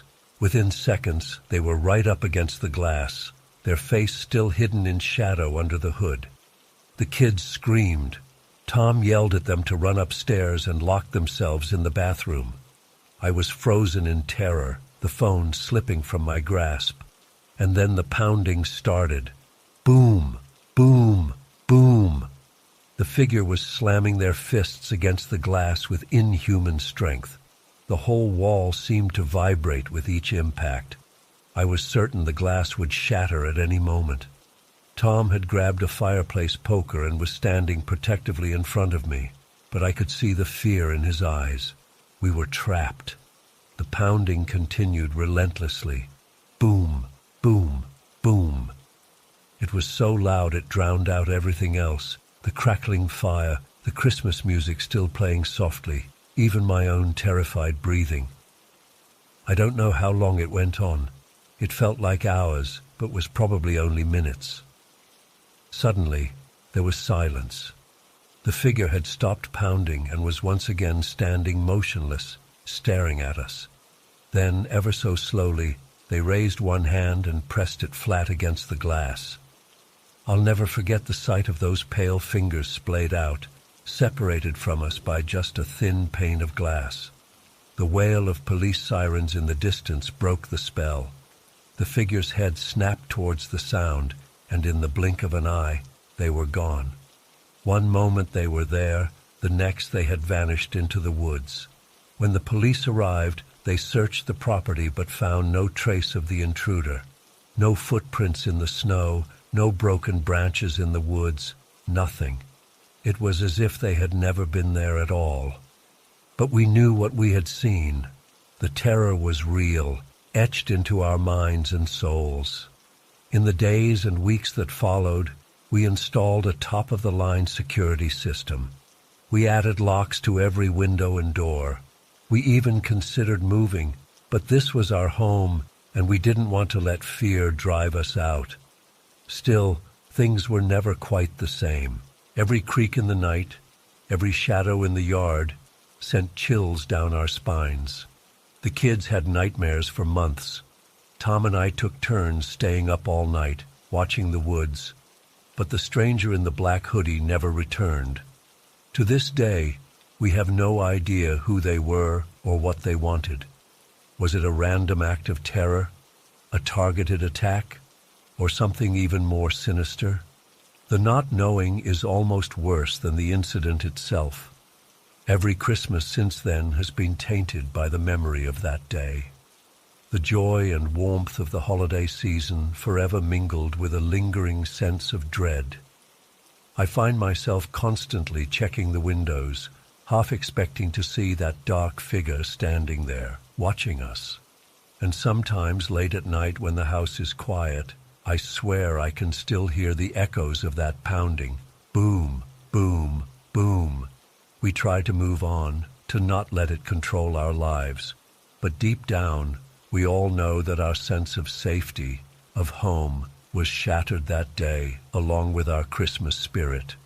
And no amount of time or therapy has been able to fully piece it back together. So if you're reading this, cherish your loved ones, hold them close, and maybe, just maybe, consider getting some curtains for those big, beautiful windows.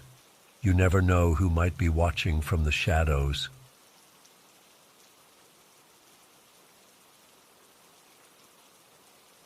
At first, everything was normal. John and I were sprawled out on the couch, arguing over what to watch next, when we heard a knock at the front door. I jumped up, thinking maybe our parents had forgotten their keys.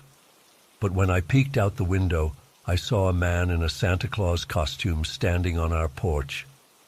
"Ho, ho, ho, Merry Christmas," he called out in a jolly voice. "I've got presents for the good little boys and girls." I hesitated, confused. It was late, nearly 11 p.m. Why would Santa be here now? "Don't open it," John said firmly, coming up behind me. "That's weird." The Santa knocked again, more insistently this time. "Come on out, kiddos. I know you're in there. Santa's got lots of goodies for you." A chill ran down my spine. Something about his voice didn't sound right. It was too eager, almost manic. "Go away," John shouted through the door. "We're not interested." For a moment there was silence. Then the pounding on the door resumed, harder than before. "Don't be scared," Santa called, but his voice had lost its jolly tone. "I just want to give you your presents. Be good boys and open up." My heart was racing now. I backed away from the door, bumping into John. "Call the police," he whispered urgently. I nodded and ran to grab the cordless phone from the kitchen. With shaking hands, I dialed 911. "911, what's your emergency?" "There's a man dressed as Santa trying to get into our house," I said in a rush. "He won't go away. We're home alone, and we're scared." "Stay calm, sweetie. We're sending officers right away. Are all the doors and windows locked?" I relayed the question to John, who did a quick check of the house. "Yes, everything's locked," I told the dispatcher. "Good. Stay on the line with me until the police arrive, okay?" I agreed, clutching the phone like a lifeline. John and I huddled together in the living room, listening to the increasingly aggressive attempts of Santa to get inside. The jolly act was completely gone now. "Let me in, you little brats," he snarled, rattling the doorknob violently. "Don't make me break this door down." I was trembling uncontrollably, terrified tears rolling down my face. John put his arm around me protectively, but I could feel him shaking too. The next few minutes were a nightmare. We heard glass shatter. He had broken a window. John grabbed a baseball bat from the hall closet, positioning himself between me and the sounds of the intruder. Just when I thought he was going to get in, we heard sirens approaching. The Santa let out a string of curses, and we heard footsteps running away from the house. "The police are here," the 911 dispatcher told me. "You can hang up now. You did great, honey." I sagged with relief, but it wasn't over yet. We watched through the window as several officers chased the man down and tackled him in our front yard. It was surreal seeing Santa being handcuffed and shoved into a police car. An officer came to check on us and take our statements. He explained that they had caught the guy and we were safe now, but nothing could have prepared me for what he said next. "The man we arrested is a convicted sex offender," the officer told us gravely.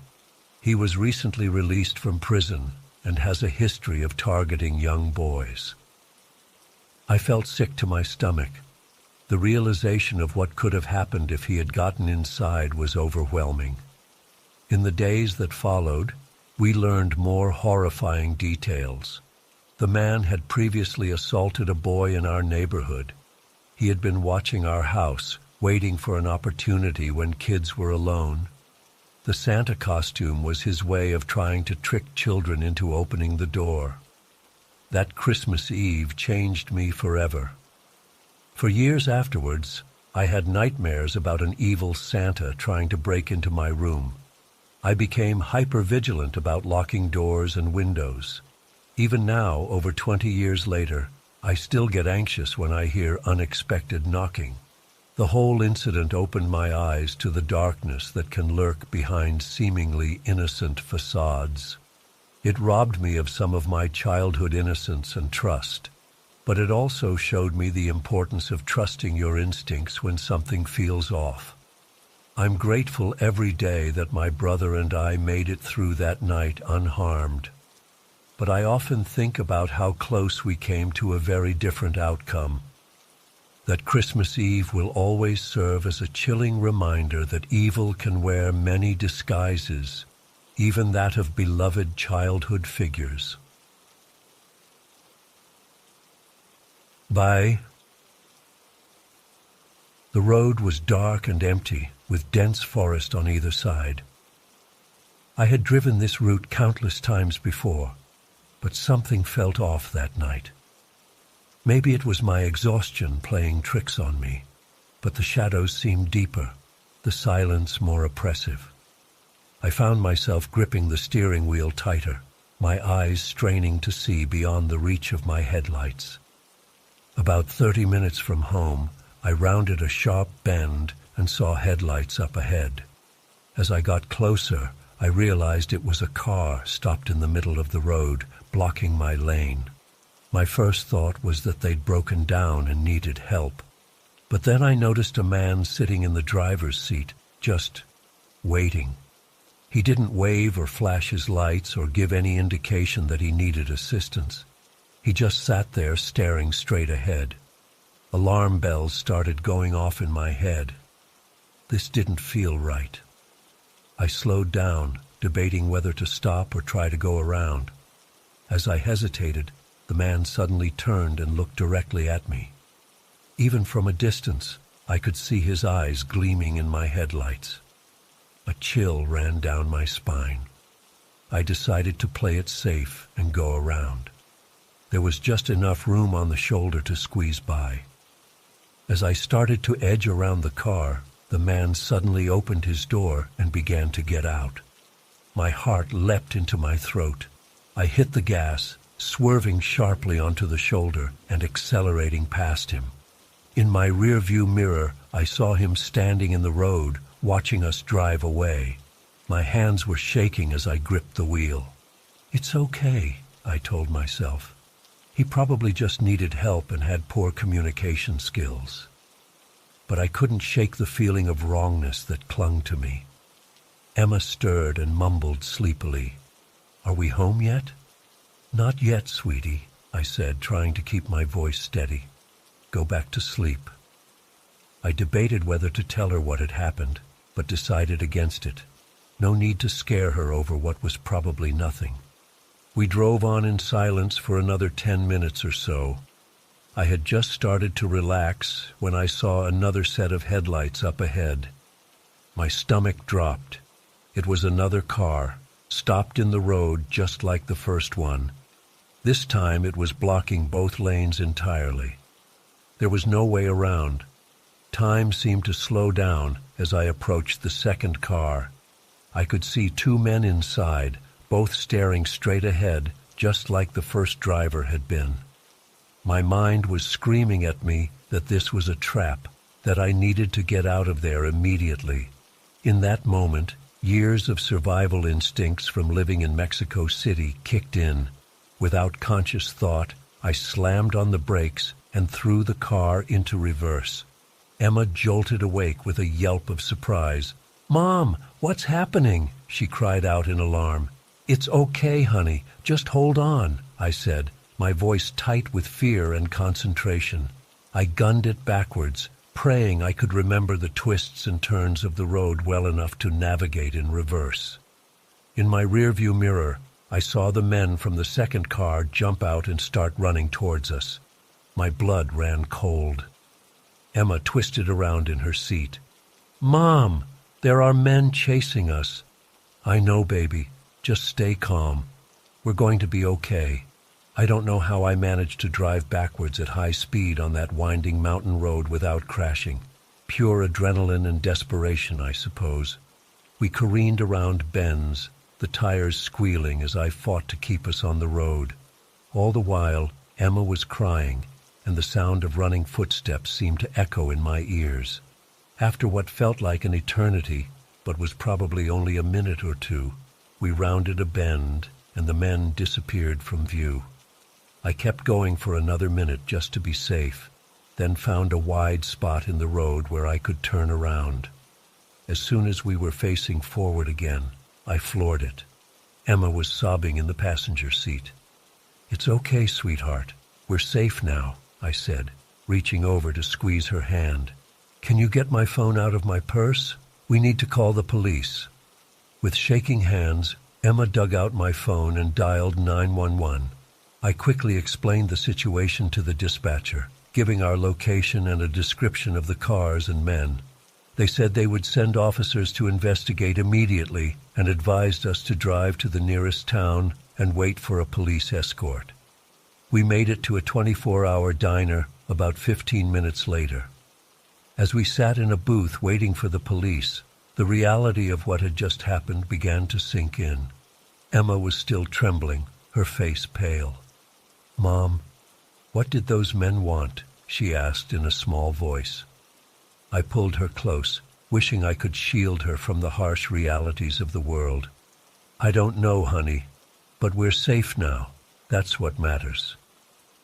When the police arrived, we gave our statements. They were taking it very seriously, saying there had been reports of similar incidents in the area recently. They suspected it might be a gang targeting travelers for robbery or worse.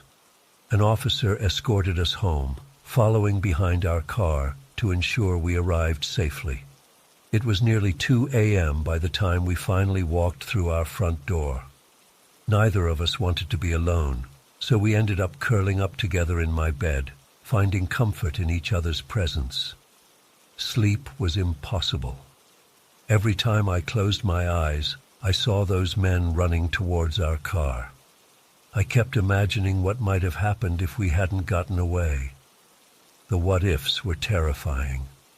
In the days that followed, we gave more detailed statements to detectives. They searched the area but found no trace of the cars or men.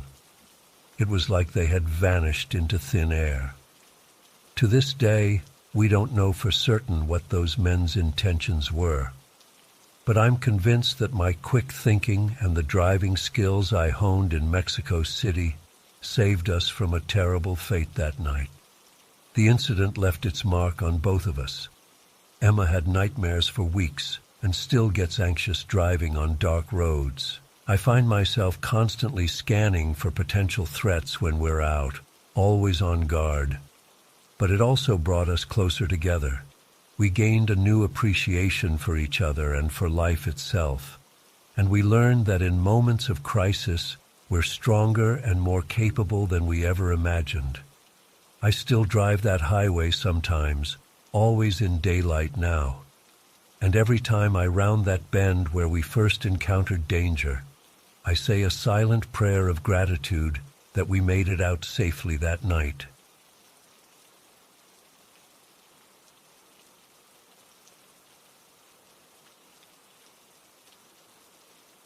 From the moment we pulled up to the curb, I knew this house was special. It had a certain charm that drew me in, with its wraparound porch and intricate gingerbread trim. The realtor, a friendly woman named Linda, greeted us warmly and began giving us a tour.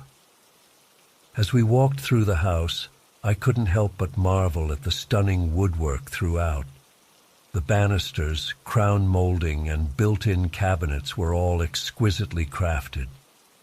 Linda mentioned that the previous owner's father had been a master carpenter and had done all the woodwork himself. It was truly a work of art. While my husband and I were admiring the craftsmanship in the living room, our kids decided to play a game of hide-and-seek. Before we knew it, they had disappeared into the depths of the house. Linda assured us it was fine and continued showing us around. As we made our way upstairs, I heard a faint giggle coming from one of the bedrooms. I peeked inside and noticed a large wardrobe against the wall. Smiling to myself, I quietly approached and flung open the doors. Sure enough, there were my 2 little ones, crouched down and trying to stifle their laughter. "Found you!"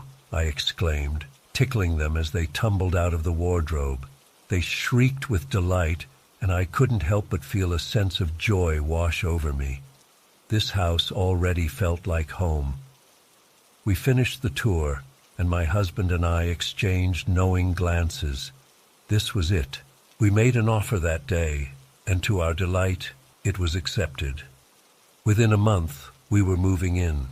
The first few days in our new home were blissful. We unpacked, arranged furniture, and started to settle into our new routines. But on the 4th night, things took a strange turn.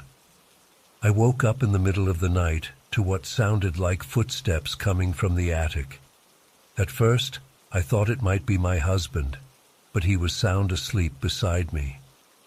I lay there, heart pounding, as the footsteps continued for several minutes before suddenly stopping. The next morning, I mentioned it to my husband, but he brushed it off as the house settling or maybe a raccoon on the roof. I tried to convince myself he was right, but I couldn't shake the uneasy feeling that had settled over me. A few days later, while I was repainting the kids' bedroom, I noticed a small gap in the baseboard. Curious, I pried it open a bit more and found an old, sepia-toned photograph tucked inside. It showed a stern-looking woman standing next to a young boy, probably around 10 years old. They were dressed in early 20th century clothing, and something about the woman's eyes sent a chill down my spine. I showed the photo to my husband, and we both agreed it must have belonged to the previous owners. We decided to set it aside, thinking we'd return it to them if we ever got in touch. But that photograph seemed to mark the beginning of a series of inexplicable events. Objects would move when no one was looking. We'd put the kids' toys away at night, only to find them scattered across the floor in the morning. At first, we blamed our children, but they swore they hadn't touched them. One evening, as I was preparing dinner, I heard a crash from the living room. I rushed in to find a heavy marble statue that had been on the mantel now lying on the floor, a good 5 feet from where it should have been. There was no way it could have fallen that far on its own. My husband started to take notice of the strange occurrences too. He'd be working in his home office and suddenly feel like someone was watching him. He'd turn around, half expecting to see someone there, but the room would be empty. The kids began to complain about weird noises at night. My daughter said she heard a woman humming an unfamiliar lullaby. My son swore he saw a shadow move across his wall when there was nothing there to cast it. We tried to rationalize everything. Old houses make noises. Kids have active imaginations. But deep down, we knew something wasn't right. The final straw came about 2 months after we'd moved in. It was a quiet Sunday afternoon, and we were all in the living room. My husband and I were reading while the kids played a board game on the floor. Suddenly, we heard a loud, distinct knock coming from inside the wall. We all froze, staring at each other in disbelief. Then it happened again. 3 sharp knocks in quick succession. It sounded like someone was trapped inside the wall, trying to get our attention. My husband jumped up and pressed his ear against the wall. The knocking had stopped, but now we could hear what sounded like muffled whispering. It was too faint to make out any words, but it was undeniably there. The kids started crying, and I pulled them close, trying to calm them down while fighting my own rising panic. My husband, always the rational one, insisted on investigating. He grabbed a flashlight and headed down to the basement to see if he could find any explanation. I stayed upstairs with the kids, trying to distract them with a story, but I couldn't shake the feeling that we were being watched. The air felt heavy, almost oppressive, and I found myself constantly glancing over my shoulder. After what felt like an eternity, my husband came back upstairs, looking pale and shaken. He said he'd found an old trunk hidden behind some boxes in a corner of the basement. Inside were more photographs, letters, and a journal. As we looked through the items, a chilling story began to emerge. The stern woman from the photograph was indeed the mother of the previous owner. According to the journal entries, she had been a domineering, almost cruel woman who had kept her son isolated from the outside world. The son, the young boy in the photo, had grown up to be the master carpenter who had done all the beautiful woodwork in the house. But he had also harbored a deep resentment towards his mother. The journal spoke of arguments, of feeling trapped and controlled. The final entry, dated just a few months before we bought the house, was the most disturbing. It hinted at a confrontation, a final solution to escape his mother's influence. The writing was erratic, almost frenzied, and ended abruptly mid-sentence. We looked at each other, the same horrifying thought crossing our minds. What if the son had done something terrible? What if the knocking, the whispers, the moving objects were all signs of a restless spirit, the mother perhaps seeking revenge or justice? That night, none of us could sleep. We huddled together in the living room, jumping at every creak and groan of the house. By morning, we had made our decision. We couldn't stay in this house, not with the oppressive feeling of dread that now permeated every room. We moved out within a week, leaving most of our belongings behind. We couldn't bear to take anything from that house with us, fearing it might be tainted by whatever dark history lingered there. It's been years since we left, and we've never gone back. Sometimes I drive by the old house, and I swear I can see a figure standing in the upstairs window, watching. I always speed up, my heart racing, grateful that we escaped when we did. I don't know what really happened in that house all those years ago. I don't know if we experienced a genuine haunting, or if our imaginations ran wild with an old family tragedy. But I do know that I'll never forget the terror of those 2 months, the feeling of being watched, of something unseen trying to communicate with us. To this day, I can't look at intricate woodwork without feeling a chill run down my spine, remembering the beautiful but haunted house that was almost our home.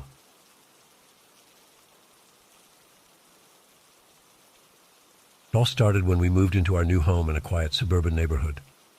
At first, everything seemed perfect. The houses were well maintained, the lawns were neatly manicured, and the neighbors seemed friendly. That is, except for Mr. Sampson. Mr. Sampson lived in the house directly across the street from us. He was an older man, probably in his late 60s, with thinning gray hair and a perpetual scowl on his face. From the moment we moved in, something felt off about him. He'd stand at his window for hours, just watching our house. At first, we tried to brush it off as the curiosity of a lonely old man, but it quickly became apparent that it was much more than that. The first incident that really made us uneasy happened about a month after we moved in. I was coming home from work late one night, and as I pulled into our driveway, I noticed Mr. Sampson standing at the edge of his property, staring at me. It was nearly midnight, and there he was, just watching. I hurried inside and told my wife, but we decided to give him the benefit of the doubt. Maybe he was just having trouble sleeping. But the sightings continued. We'd see him peering out from behind his curtains whenever we left the house. He'd suddenly appear in his front yard when our kids were playing outside. It got to the point where we started keeping the curtains closed at all times, just to have some sense of privacy. Things escalated about 6 months into our time there. I was driving home from picking up my daughter from her dance class when I noticed a car following us. It stayed a few car lengths behind, but it was clear it was mirroring our every turn. My heart nearly stopped when I realized it was Mr. Sampson behind the wheel. I took a series of random turns, trying to lose him, but he stayed with us the entire time. When we finally got home, I saw him drive past our house slowly, his eyes fixed on us as we rushed inside. We called the police that night, but they said there wasn't much they could do. Following someone in a car wasn't illegal, and we had no proof of any actual threat. They suggested we document any further incidents and consider getting security cameras. The next few months were a blur of constant anxiety. We installed cameras, but that only seemed to anger Mr. Sampson more. He'd stand at the edge of his property, just out of range of our cameras, for hours at a time. We'd find strange objects left on our porch, old newspapers, broken toys, once even a dead bird. Each time we called the police, they'd come out, talk to Mr. Sampson, but ultimately tell us there was nothing they could do. The worst part was the toll it was taking on our family. My wife was a nervous wreck, jumping at every sound. Our kids couldn't play outside anymore. I was constantly on edge, checking and rechecking the locks, staying up late to watch the security camera feeds. Then, about a year and a half into this nightmare, my father suffered a brain aneurysm. He was rushed to the hospital, and the doctors weren't sure if he was going to make it. My whole family was at the hospital, praying and waiting for news. That's when Mr. Sampson made his boldest move yet. I got a call from our neighbor, telling me that Mr. Sampson was at our house, pounding on the door and yelling. I rushed home, leaving my family at the hospital, terrified of what I might find. When I got there, Mr. Sampson was gone, but he'd left something on our porch, a thick envelope. Inside was what looked like a lawsuit. It claimed that we had damaged his property, harassed him, and caused him emotional distress. The damages he was seeking were astronomical, nearly $1 million. It was all complete nonsense, of course, but the timing couldn't have been worse. With my father in the hospital and the constant stress of Mr. Sampson's harassment, this felt like the final straw. That was the moment we decided enough was enough. We hired a lawyer and started building a case against Mr. Sampson. We gathered all our documentation, the police reports, the security camera footage. We even got statements from other neighbors who had witnessed his strange behavior. The legal process was long and draining, but finally, after months of battles, we got the resolution we'd been hoping for. Mr. Sampson was found guilty of stalking and harassment. He was sentenced to 2 years in prison and ordered to undergo psychiatric evaluation. For a while, we thought it was over. We could finally relax in our own home, let our kids play outside, and live our lives without constant fear. But we were wrong. Mr. Sampson was released after serving his full sentence, and it didn't take long for the harassment to start again. It was more subtle this time. We'd see his car driving slowly past our house, or catch glimpses of him watching us from a distance. But the fear came rushing back, as strong as ever. The final blow came just a few months ago. My sister, who had been battling cancer, passed away. It was a devastating loss for our family, and we were all struggling to cope. That's when we received notice of another lawsuit. This time, Mr. Sampson was trying to sue my sister's estate, claiming she owed him money for some imaginary debt. It was cruel, it was baseless, and it was the last straw. We're in the process of selling our house now, planning to move far away from this nightmare. But even as we pack up our belongings, I can't shake the feeling that Mr. Sampson is watching, waiting, planning his next move. I don't know why he targeted us, or what drives him to continue this campaign of terror even after everything that's happened. All I know is that I'll never feel truly safe as long as he's out there. The experience has left me paranoid, always looking over my shoulder, always waiting for the other shoe to drop. If there's one thing I've learned from all of this, it's that you never really know what's going on behind closed doors. The quiet suburban neighborhood we thought would be our dream home turned into a living nightmare. And even now, as we prepare to leave, I can't help but wonder, will we ever truly be free of Mr. Sampson, or will the shadow of his obsession follow us wherever we go? It was already dark outside by 4 p.m., typical for an Alaskan winter. I was curled up on the couch watching TV when I heard a strange noise coming from the front door. At first, I thought it was just the wind. We often got strong gusts that would rattle the windows and doors. But then I heard it again, louder this time. It sounded like someone was trying to turn the doorknob. My heart started racing. I muted the TV and listened intently. There it was again.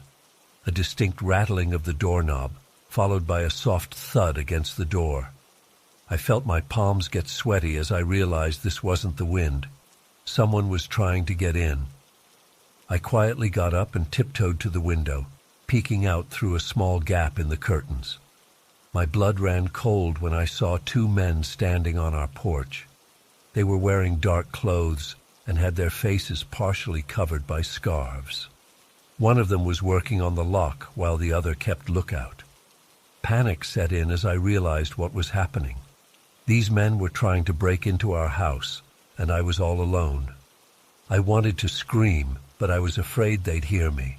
Instead, I crept to the kitchen where we kept our landline phone. With shaking hands, I dialed my mom's cell number. She picked up after a few rings. "Hello?" "Mom," I whispered, my voice trembling. "There are two men trying to break in. I'm scared." I could hear the fear in her voice as she replied, "Oh my God, sweetie, are you sure?" Just then, there was a loud bang on the door. I jumped, nearly dropping the phone. "Yes, I'm sure. They're hitting the door now." "Okay, listen to me carefully," Mom said, her voice steady despite the panic I could sense. "Go upstairs to your room and lock the door. Hide in your closet. Dad and I are calling the police right now, and we're on our way home. Don't make any noise, okay?" I nodded, forgetting she couldn't see me. "Okay," I whispered. "Stay on the phone with me," she instructed. I crept up the stairs, wincing at every creak of the floorboards. The banging on the door was getting louder and more frequent. I could hear muffled voices now, the men talking to each other. Once in my room, I locked the door and wedged a chair under the doorknob for good measure. I crawled into my closet, pulling my knees up to my chest and trying to make myself as small as possible. "I'm in the closet," I whispered into the phone. "Good girl," Mom said. "The police are on their way. Just stay quiet." The next few minutes felt like hours. I could hear heavy footsteps downstairs, and then the sound of glass breaking. They were in the house. My whole body was shaking uncontrollably. I covered my mouth with my hand to muffle my breathing, which seemed impossibly loud in the quiet of the closet. The footsteps were coming up the stairs now, slow, deliberate steps that made the old wood creak and groan. I heard them moving around on the second floor, opening doors. They were getting closer to my room. I held my breath as I heard the doorknob to my bedroom rattle. Then came a sharp kick, and another. The chair scraped against the floor as it was pushed back by the force of their kicks. With a final loud crack, my bedroom door flew open. I could see shadows moving through the slats in my closet door. They were in my room. I don't know what came over me at that moment. Maybe it was pure terror, or maybe some primal instinct for survival. But suddenly, I found myself standing up in the closet. I took a deep breath and let out the loudest, most blood-curdling scream I could muster. The effect was instantaneous. I heard startled shouts and the sound of something heavy falling over, probably my desk chair. Then came the rapid thuds of footsteps running down the stairs. I kept screaming, my voice growing hoarse but not stopping. I screamed until I heard the front door slam shut, until I heard sirens in the distance, until I felt my mom's arms around me, not even realizing when she had arrived. The police arrived moments later, sweeping through the house to make sure the intruders were gone. They found signs of forced entry at the back door and fingerprints on various surfaces. It turned out that these men were part of a group responsible for a string of burglaries in our area during the Christmas season. They had been targeting homes they thought were empty, taking advantage of people being away for the holidays. The police praised me for my quick thinking and bravery. They said my scream had likely saved me from a potentially dangerous situation. But even with their reassurances, it took a long time for me to feel safe in our house again. For weeks after the incident, I couldn't sleep alone in my room. Every creak and groan of the house sent my heart racing. My parents installed a better security system, but it didn't do much to ease my fears. What haunted me most was the what-ifs. What if I hadn't heard them at the door? What if I hadn't called my mom? What if I hadn't screamed? The possibilities of what could have happened plagued my thoughts. It's been years since that terrifying night, but the memory is still vivid. I can still feel the cold fear that gripped me as I hid in that closet, can still hear the heavy footsteps on the stairs. This experience changed me in ways I'm still discovering. I became more cautious, more aware of my surroundings. But it also showed me that I was stronger than I thought. In a moment of extreme fear, I found the courage to fight back. I often wonder about those men. Did they know a child was home alone? Would it have mattered to them if they did? I'll never know the answers to these questions, and in a way, I'm glad I don't. What I do know is that I survived. I faced one of the scariest moments of my life and came out the other side. It wasn't easy, and the fear didn't disappear overnight. But slowly, with time and support from my family, I began to feel safe again. Now, when I look back on that night, I don't just remember the fear. I remember the strength I found within myself, the quick thinking that potentially saved my life.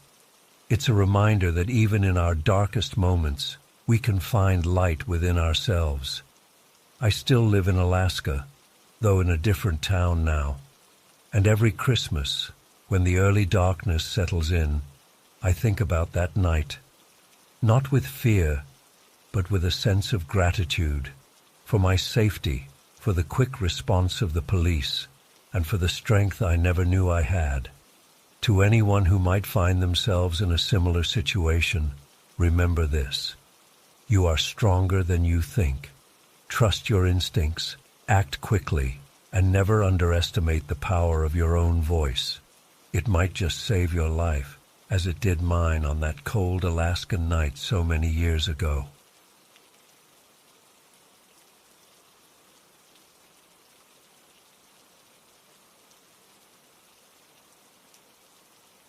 I was driving through the mountains of Vermont with my brother Jake on Christmas Eve, heading to our parents' place for the holidays.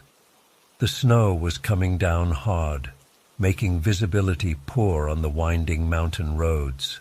We should have waited out the storm, but we were eager to get there and didn't want to disappoint our family. As we rounded a sharp curve, my headlights suddenly illuminated a horrific scene. There were multiple vehicles scattered across the road, some flipped over or smashed beyond recognition. It was clear a major accident had just occurred. My heart started racing as I slammed on the brakes, trying not to skid on the icy road. "Oh my God," Jake gasped beside me. We came to a stop and sat there in shock for a moment, staring at the wreckage. Then we snapped into action, grabbing our phones to call 911 as we jumped out of the car. The wind was howling, blowing snow everywhere as we carefully made our way towards the crash site. I could hear moans and cries coming from some of the vehicles. As we got closer, I saw something that made my blood run cold.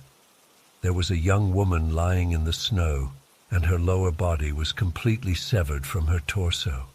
I'll never forget the sight of her there, blonde hair matted with blood, eyes wide with shock and pain. She couldn't have been more than 25. Jake and I rushed over to her, kneeling down in the bloody snow. "Help is on the way," I told her, trying to keep my voice steady. "Just hang on, okay?" She grasped my hand weakly. I can't feel my legs," she whispered. "It's okay. Don't try to move," Jake said. He took off his coat and draped it over her upper body, trying to keep her warm. I knew in my heart that she wasn't going to make it. The damage was too severe. She was losing too much blood. But I couldn't bring myself to say it. Instead, I held her hand tightly and tried to comfort her as best I could. "What's your name?" I asked gently. "Emily," she replied, her voice barely audible over the wind. "Emily, you're so brave," I told her. "Just keep squeezing my hand, okay? Focus on me." Jake was on the phone with 911, trying to explain our location and the severity of the accident. But I knew help would take a long time to reach us on these remote mountain roads in a blizzard. Emily's breathing was becoming more labored. "I don't want to die," she whimpered. "Please, I'm not ready." Tears were streaming down my face as I stroked her hair. "You're not alone, Emily. We're right here with you. It's okay to let go if you need to." She looked at me with such fear and desperation in her eyes.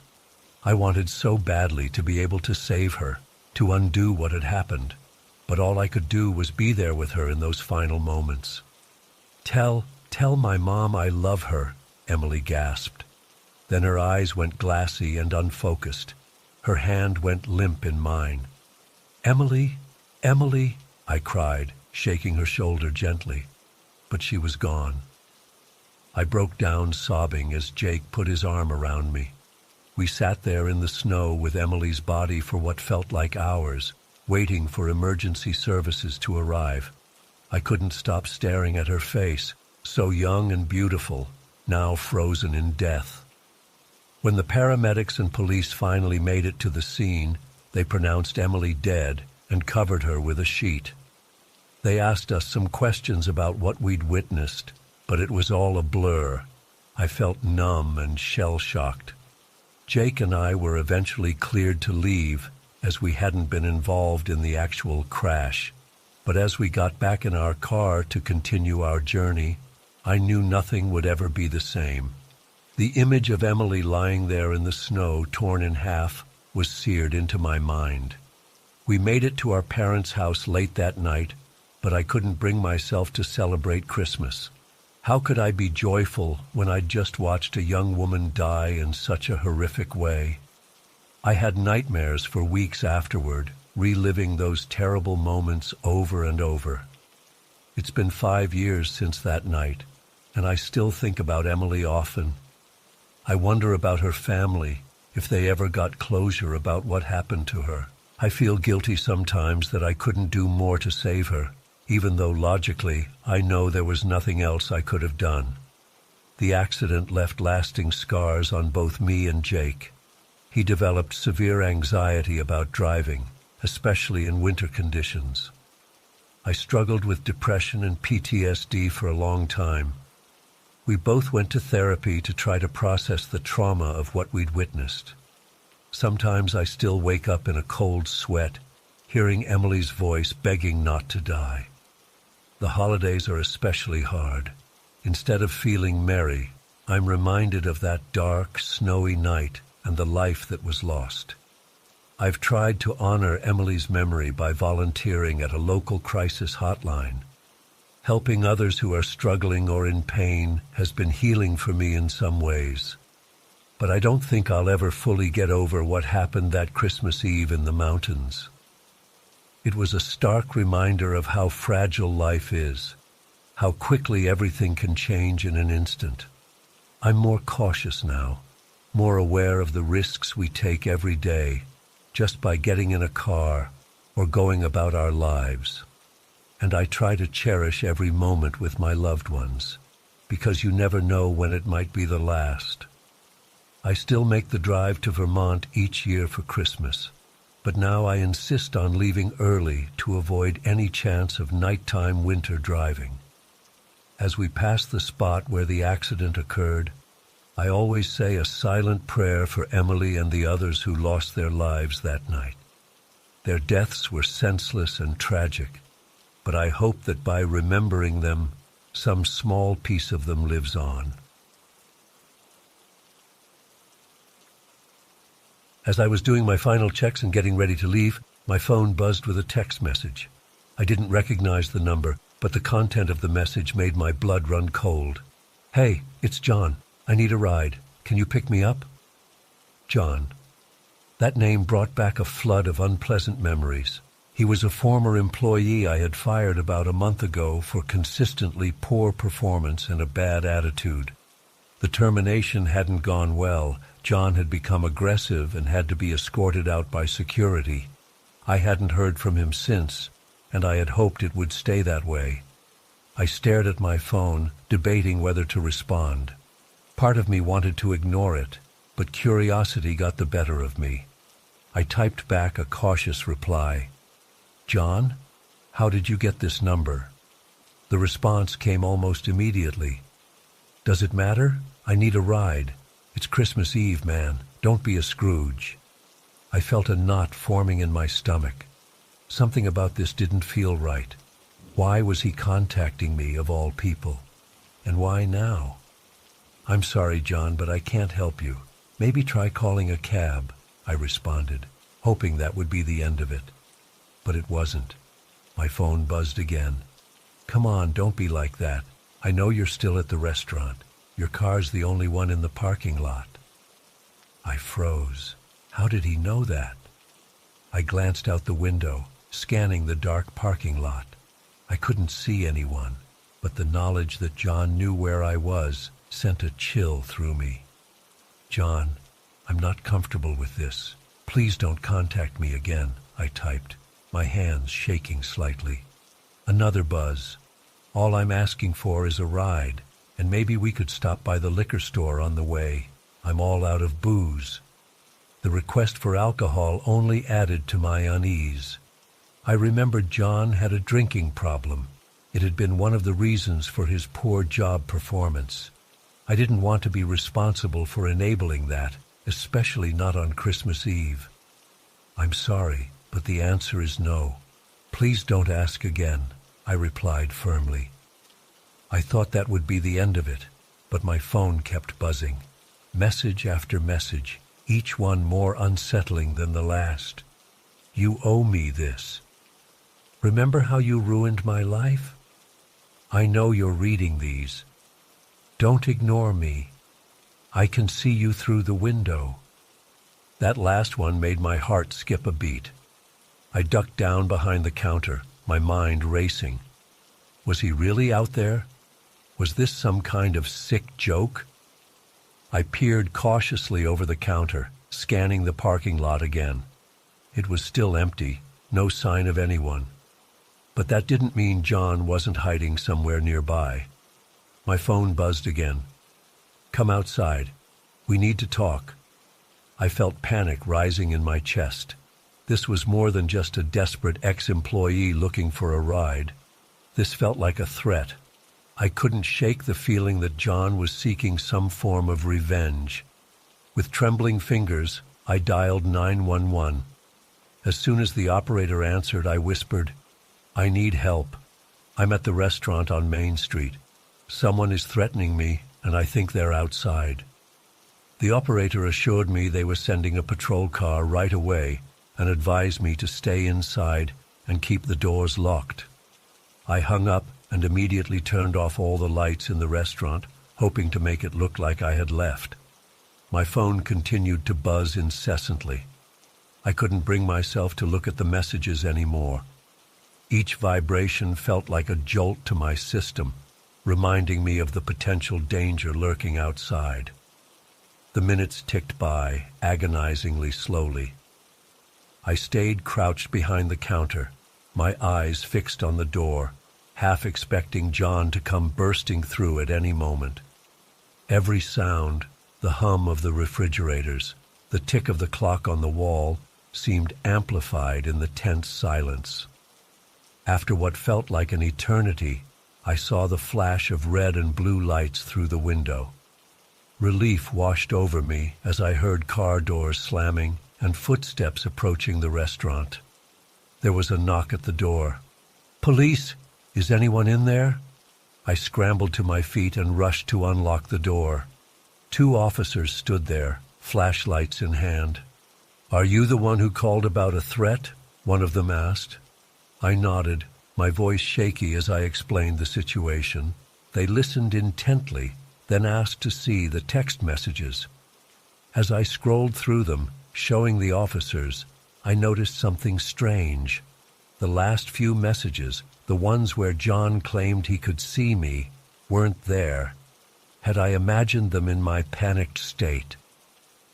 The officers did a thorough check of the premises and the surrounding area, but found no sign of John or anyone else. They took my statement and advised me to block the number and report any further contact. As they were leaving, one of the officers turned to me. "You did the right thing by calling us. It's always better to be safe than sorry. Try to get home safely and enjoy your Christmas, all right?" I nodded, thanking them profusely. As soon as they left, I locked up the restaurant and practically ran to my car. The drive home was a blur. I kept checking my rearview mirror, half expecting to see headlights following me. Once I was safely inside my apartment, I blocked John's number and turned off my phone for good measure. I spent the rest of the night wide awake, jumping at every little sound, unable to shake the feeling of being watched. Christmas Day came and went, and there was no further contact from John. As the days passed, I began to wonder if I had overreacted. Maybe John had just been drunk and desperate for a ride. Maybe the more threatening messages had been a product of my imagination, fueled by fear and the late hour. But even now, months later, I can't forget that night. The fear I felt was real, regardless of John's true intentions. I've since installed a security system at home and at the restaurant. I'm more cautious about my surroundings, especially when closing up at night. Some might say I'm paranoid, but after that night, I learned an important lesson. Trust your instincts. If something doesn't feel right, it probably isn't.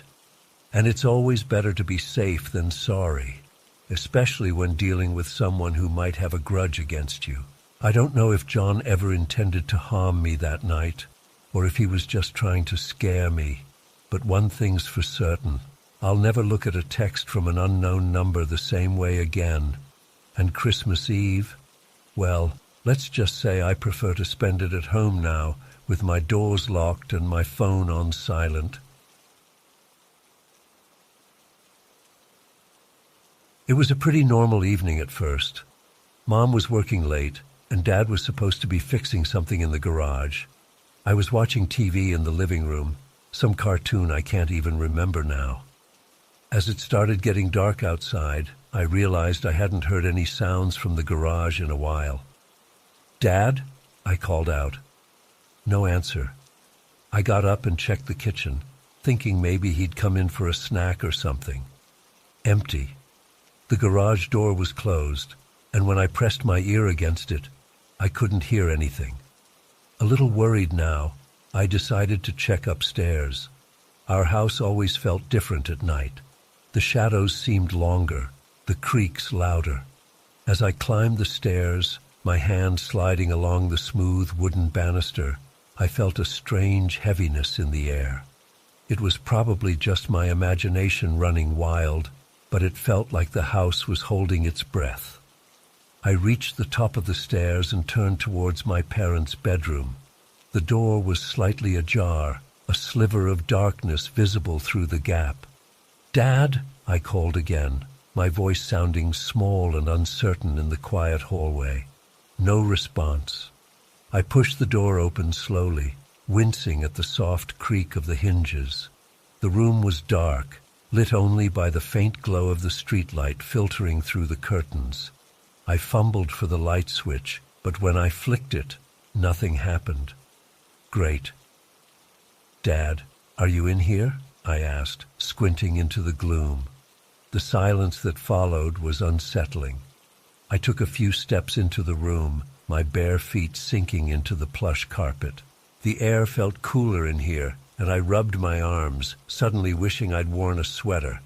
That's when I heard it, a soft rustling sound coming from the direction of the closet. My heart leapt into my throat. "Dad?" I squeaked, my voice barely above a whisper. The rustling stopped abruptly.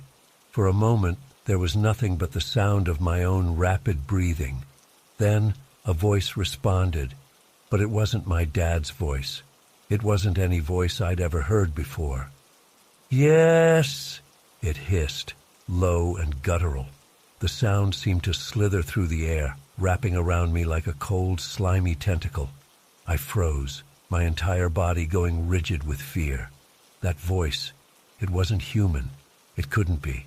It was too deep, too wrong, like something from the depths of a nightmare. "Who's there?" I managed to stammer, my voice shaking. Another rustle from the closet, louder this time, like something large shifting its weight. "Come, closer," the voice rasped, a hint of cruel amusement in its tone. I stumbled backward, my legs nearly giving out beneath me. This couldn't be happening. It had to be a dream, right? But the carpet under my feet felt real. The chill in the air was real. And that voice, oh God, that voice was terrifyingly real. "No," I whispered, shaking my head frantically. "No, no, no." A low chuckle emanated from the closet, the sound making my skin crawl. "Don't you want to see?" the voice asked, dripping with malice. I turned and ran. I didn't care about the dark, didn't care about anything except getting out of that room. I sprinted down the hallway, my heart pounding so hard I thought it might burst out of my chest. I took the stairs 2 at a time, nearly falling in my haste. Just as I reached the bottom of the stairs, the front door opened. I screamed, a high-pitched sound of pure terror. "Whoa, whoa, what's wrong?" It was my dad looking bewildered as he stepped inside from the garage.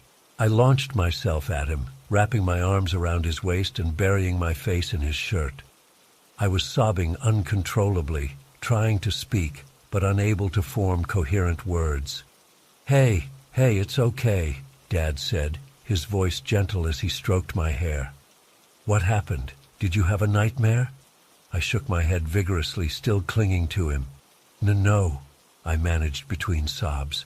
In your room, the closet." Dad's body tensed. "Someone's in our room?" he asked, his voice sharp. I nodded, hiccuping as I tried to catch my breath. A voice, not human, evil." Dad gently detached himself from my grip. "Stay here," he said firmly. "I'm going to check it out." "No," I cried, grabbing his arm. "Don't go up there, please." He hesitated, looking down at me with concern. "Okay," he said after a moment. "We'll go together.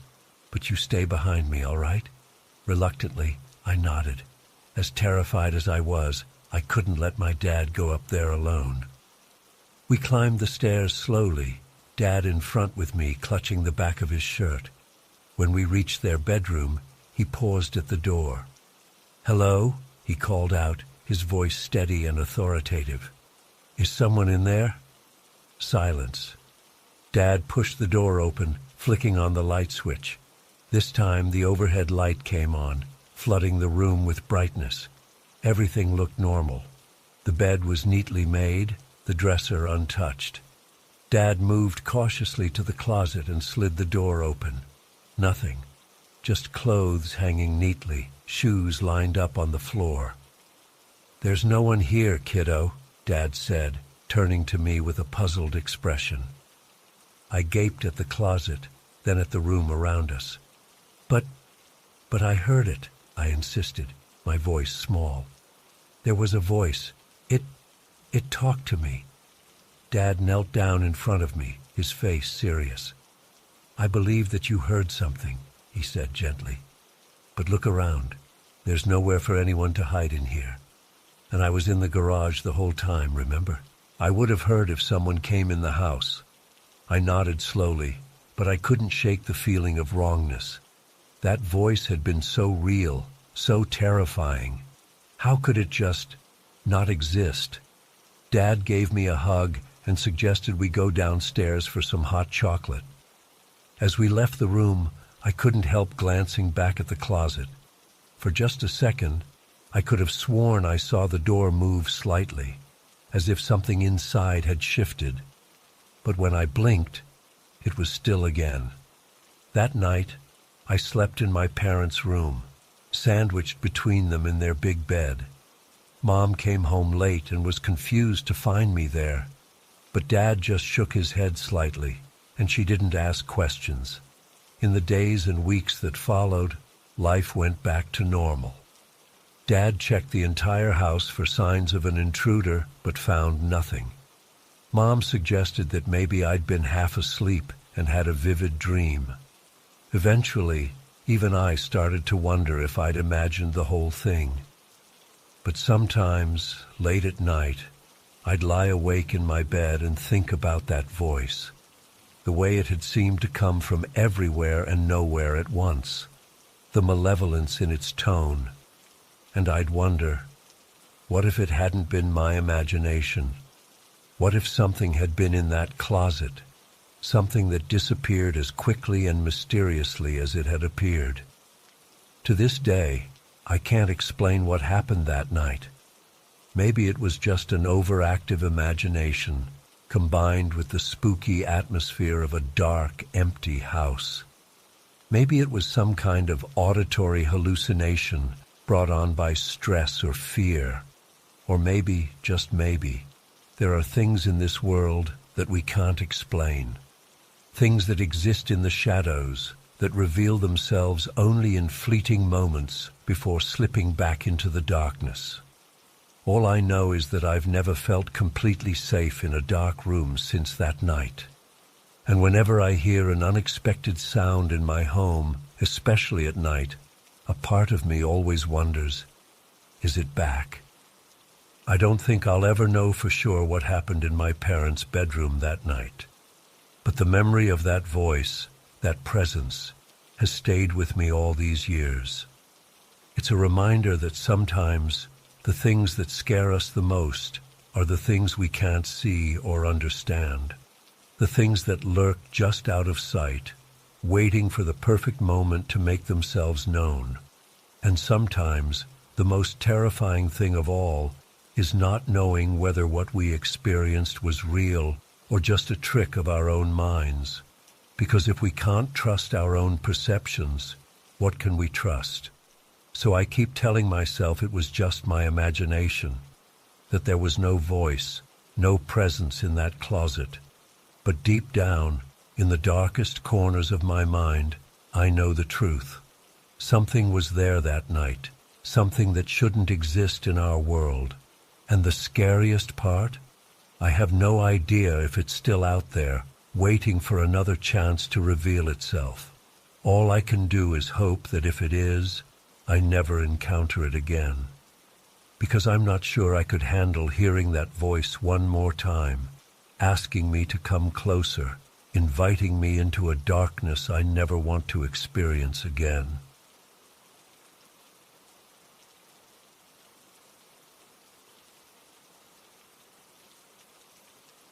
I still remember that Christmas Eve like it was yesterday, even though it's been years now. I was 16 at the time, and my parents had gone out of town for a work emergency, leaving me alone at our house in the suburbs. It was snowing heavily outside, and I was curled up on the couch watching cheesy holiday movies, trying to get into the Christmas spirit despite being by myself. Around 8 p.m., there was a loud knock at the front door. I wasn't expecting anyone, so I muted the TV and cautiously approached the entryway. Through the frosted glass panels, I could make out the silhouette of a large man standing on our porch. My heart started racing as I called out, "Who is it?" A gruff voice responded, "I'm here about the car for sale." I frowned in confusion. We didn't have any cars for sale. I cracked the door open slightly, keeping the chain lock engaged. The man on the porch was tall and heavy-set, probably in his 40s, wearing a dark jacket and hat pulled low over his eyes. Something about him immediately set off alarm bells in my head. "I'm sorry, but we don't have any cars for sale," I said firmly, starting to close the door. The man's demeanor suddenly changed. He shoved his foot in the doorway, preventing me from shutting it. "Come on, I know you've got a car out back. Just let me take a look," he growled. Panic flooded through me. I pushed against the door with all my strength, but he was much stronger. "Please leave. I'm calling the police," I shouted, my voice shaking. He started ramming his shoulder against the door, trying to break the chain. The wood was splintering around the lock. I stumbled backwards, fumbling for my phone with trembling hands. But in my panicked state, I couldn't remember how to dial 911. My mind went blank with terror. The man had stopped trying to force the door and was now circling the house, peering in windows and jiggling doorknobs. I ran from room to room, locking everything and closing curtains. But I knew the flimsy locks wouldn't hold him for long if he really wanted to get in. I huddled in the hallway, paralyzed with fear as I heard him stomping around on the back deck. Suddenly, there was a deafening crash of breaking glass. He had smashed the kitchen window. I let out an involuntary scream and bolted for the stairs, planning to lock myself in the upstairs bathroom. But as I reached the second floor, I heard heavy footsteps entering the house below. "I know you're in here," the man bellowed. "Just show me where the damn car is and I'll leave." Sobbing silently, I crouched at the top of the stairs. I could hear him moving through the kitchen, drawers and cabinets banging open and shut. He was ransacking the place, probably looking for keys or valuables. The stairs creaked as he started to ascend. I was trapped. There was nowhere left to hide. My legs were shaking so badly I didn't think I could even stand, let alone try to run past him. Just then, I heard the most beautiful sound in the world. My uncle's pickup truck pulling into the driveway. He wasn't supposed to arrive until tomorrow, but he must have decided to come early. I've never felt such overwhelming relief in my life. "Hello? Anyone home?" my uncle called as he entered. The intruder froze on the stairs.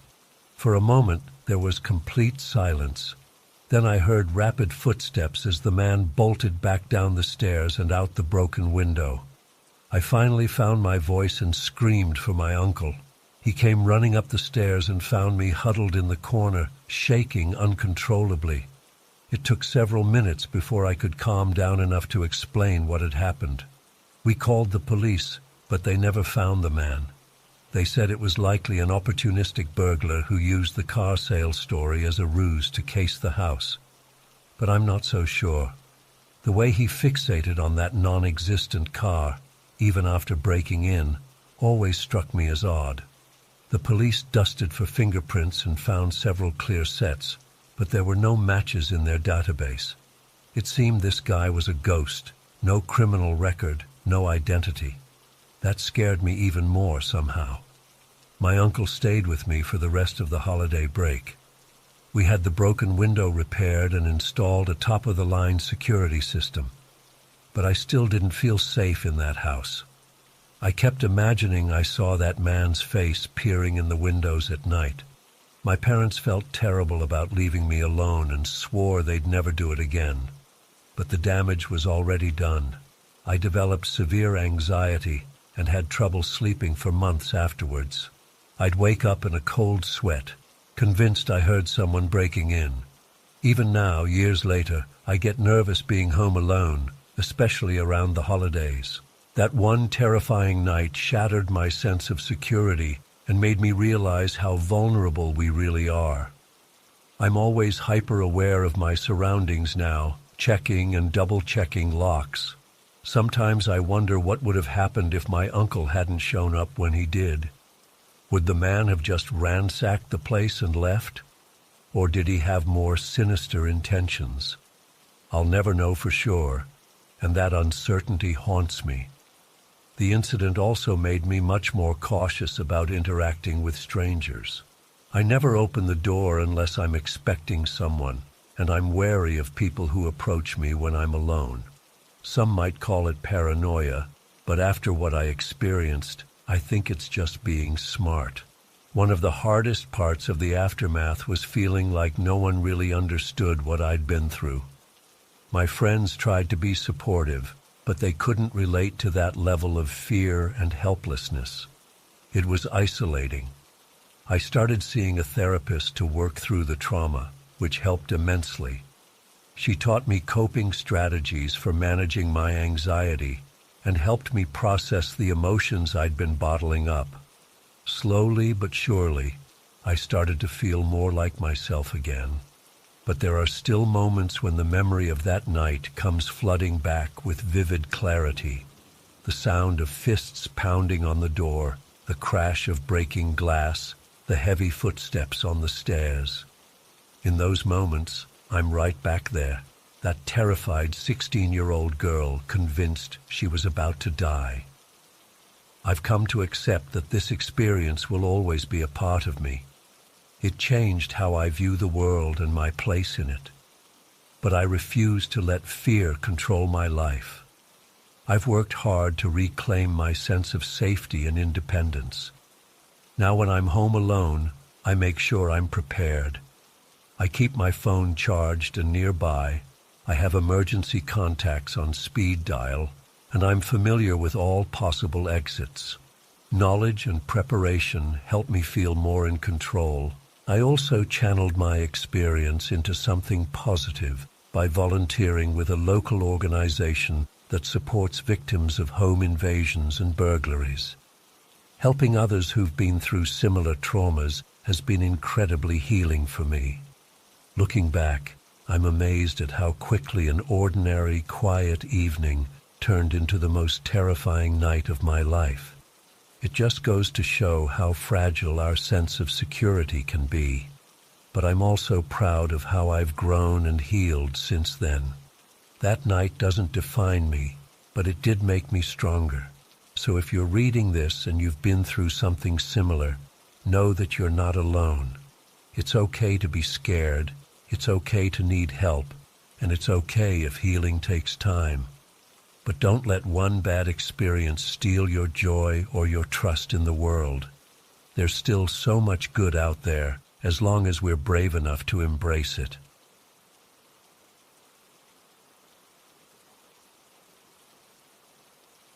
That first Christmas Eve, after getting the doll, I had the most vivid, unsettling dream.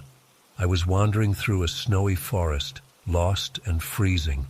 Just as panic started to set in, I spotted a small green figure in the distance.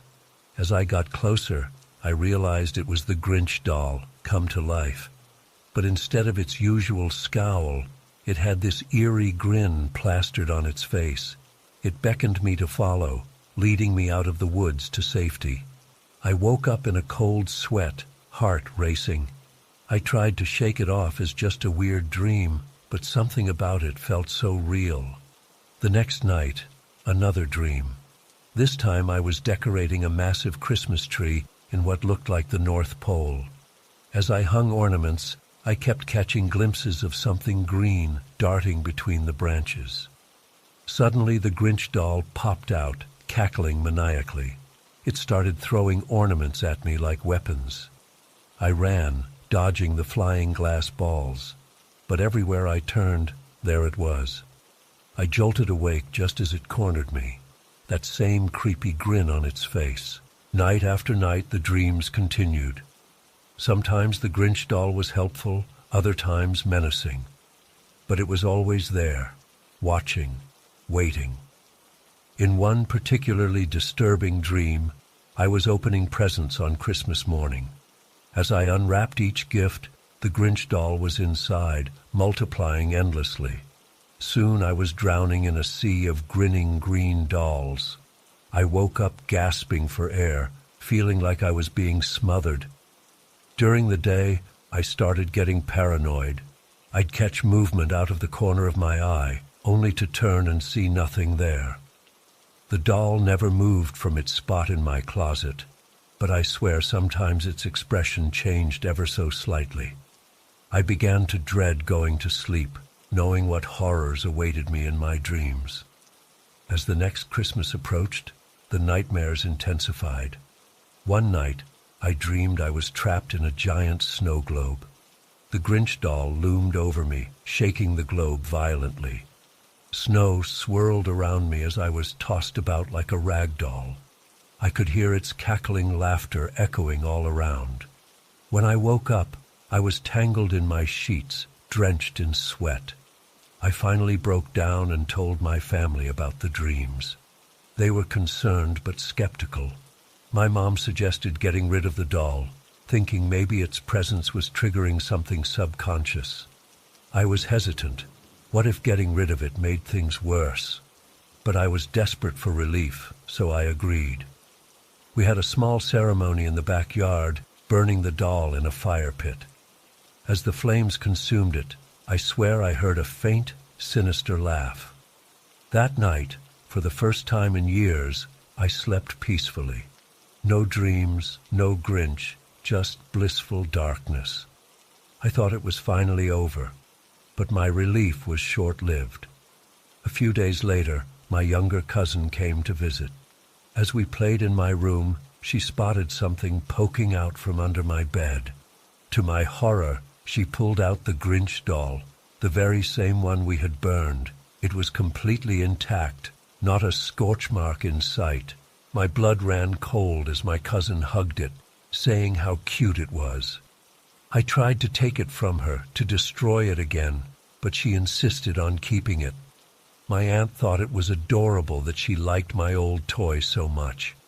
I wanted to scream, to tell them all about the nightmares, but the words wouldn't come. As they left, I watched helplessly as the doll peered over my cousin's shoulder, its grin wider than ever. That night, the dreams returned with a vengeance. I was in a massive toy factory, surrounded by conveyor belts carrying thousands of Grinch dolls. They all turned to look at me in unison, eyes glowing red. I ran, but the belts kept rearranging, forming a maze I couldn't escape. The dolls started climbing off the belts, their tiny hands grabbing at my ankles. I woke up screaming, my legs tangled in the sheets. The next day, I called my aunt in a panic, trying to warn her about the doll. She brushed off my concerns, saying my cousin loved her new toy. I felt helpless, knowing the terror that awaited her.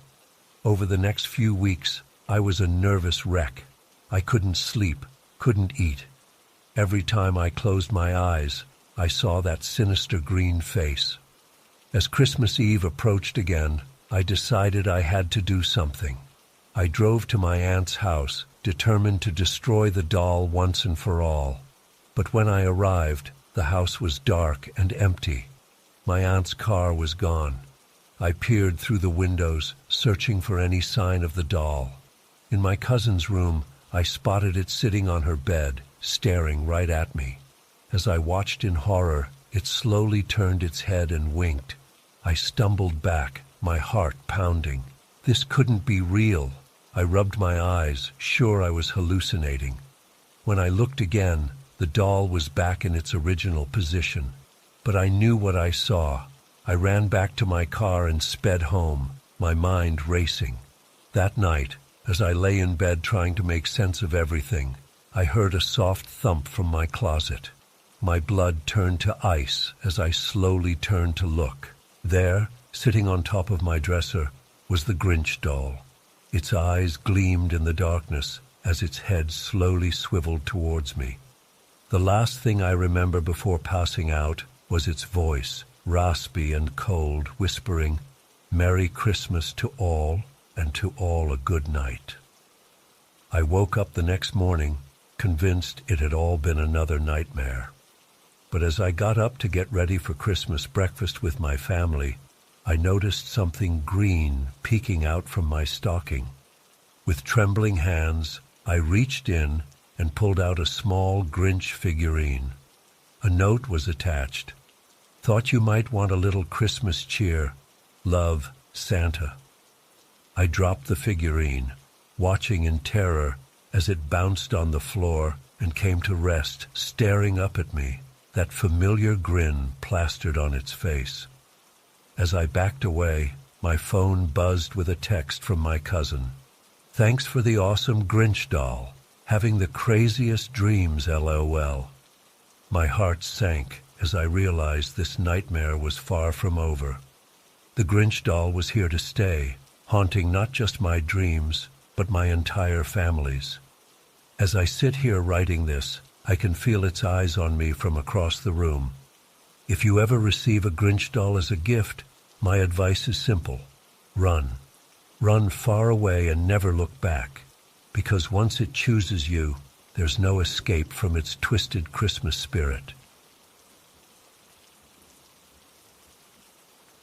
As we settled in, the piercing shriek of our home security alarm suddenly shattered the peaceful silence.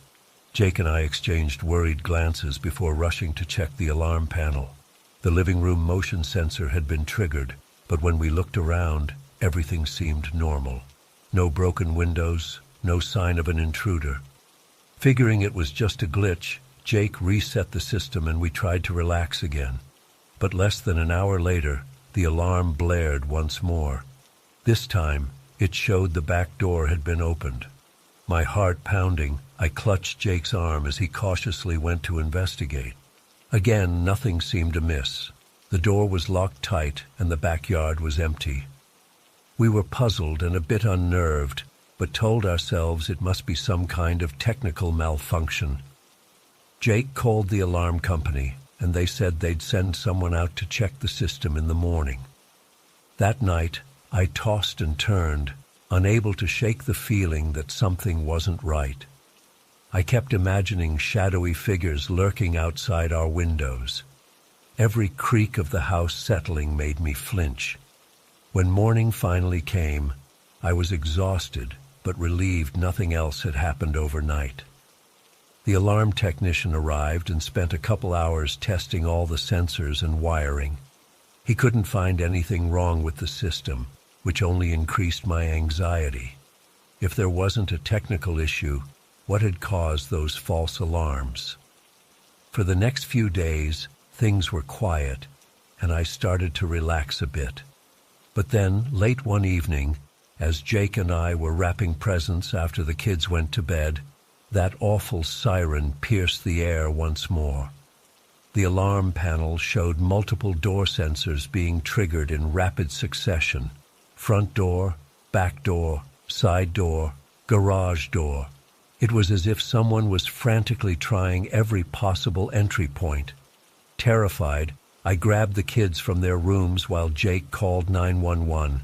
We huddled together in our bedroom, listening intently for any sounds of an intruder. The police arrived within minutes and did a thorough search of the property, but found no signs of forced entry or anyone suspicious in the area. The officer suggested it could be faulty wiring, causing the sensors to malfunction. But something about the way the alarms had gone off, the pattern of trying different doors, felt deliberate to me.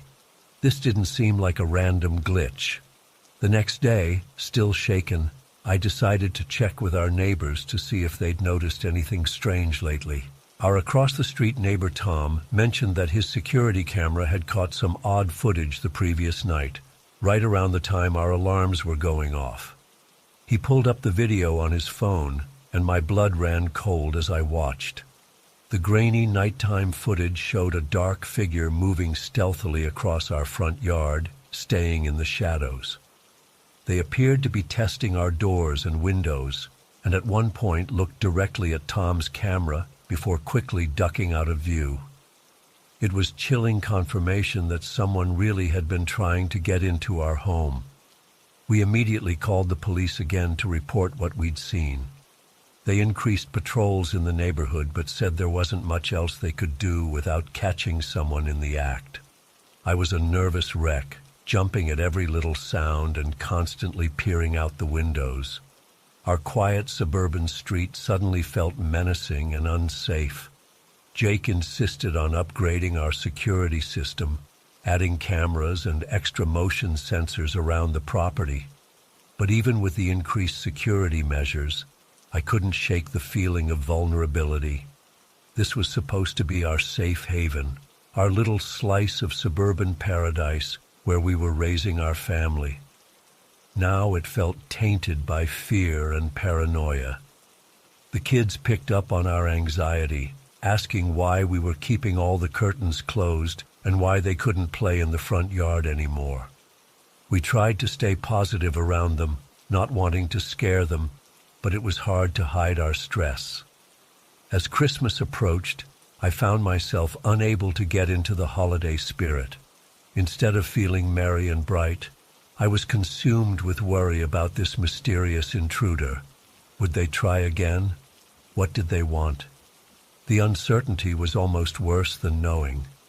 On Christmas Eve, we had Jake's parents over for dinner. I was distracted all evening, my eyes constantly darting to the windows, straining to see if anyone was out there in the darkness. After his parents left, Jake gently suggested I try to relax and enjoy the holiday. He reminded me that nothing had actually happened, no break-ins, nothing stolen. Maybe it had just been some dumb teenagers pulling a prank. I nodded and tried to put on a cheerful face as we put out milk and cookies for Santa and tucked the excited kids into bed. But inside, dread still gnawed at me. I had a feeling deep in my gut that this wasn't over. Sure enough, at 2 a.m., the alarms erupted once again, but this time was different. As Jake and I bolted out of bed, we heard the unmistakable sound of breaking glass downstairs. Someone was actually inside our home. Jake grabbed the baseball bat he'd started keeping by the bed and told me to barricade myself in the kids' room and call 911. With shaking hands, I ushered the crying, confused children into their closet and tried to calm them while frantically explaining the situation to the 911 dispatcher. The next few minutes were the longest of my life. I could hear heavy footsteps moving around downstairs, drawers and cabinets being opened and closed. Then silence. Had they left, or were they coming upstairs? Suddenly, there was a loud thud, followed by the sound of a scuffle. I heard Jake yell and what sounded like furniture being knocked over. The kids whimpered, and I held them close, my heart pounding so hard I thought it might burst from my chest.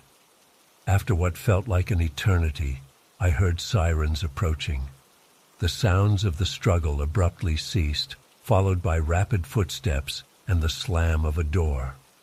By the time the police entered, the intruder was gone. We came downstairs to find the living room in disarray, our carefully wrapped presents strewn across the floor. Jake was shaken but unharmed. He said he'd confronted the burglar coming up the stairs and managed to land a solid hit with the bat before the guy turned and fled. The police searched the area but found no trace of the intruder. They dusted for fingerprints and took our statement, but warned us that without any clear description or evidence, there wasn't much chance of catching the guy. As Christmas morning dawned, instead of the joyful holiday we'd planned, we were dealing with insurance claims and cleaning up the mess left behind. The kids were subdued, their eyes wide with lingering fear as they opened their gifts. In the days that followed, we learned that several other homes in the area had experienced similar break-in attempts. The police believed it was the work of an organized burglary ring targeting affluent neighborhoods during the holidays, when people were likely to have valuable gifts in their homes. We ended up moving a few months later, unable to feel safe in that house anymore. The experience left deep psychological scars. For a long time afterwards, I'd wake up in a cold sweat, certain I'd heard the alarm going off. It's been almost a year now, and things are slowly getting back to normal. But I don't think I'll ever take my family's safety for granted again.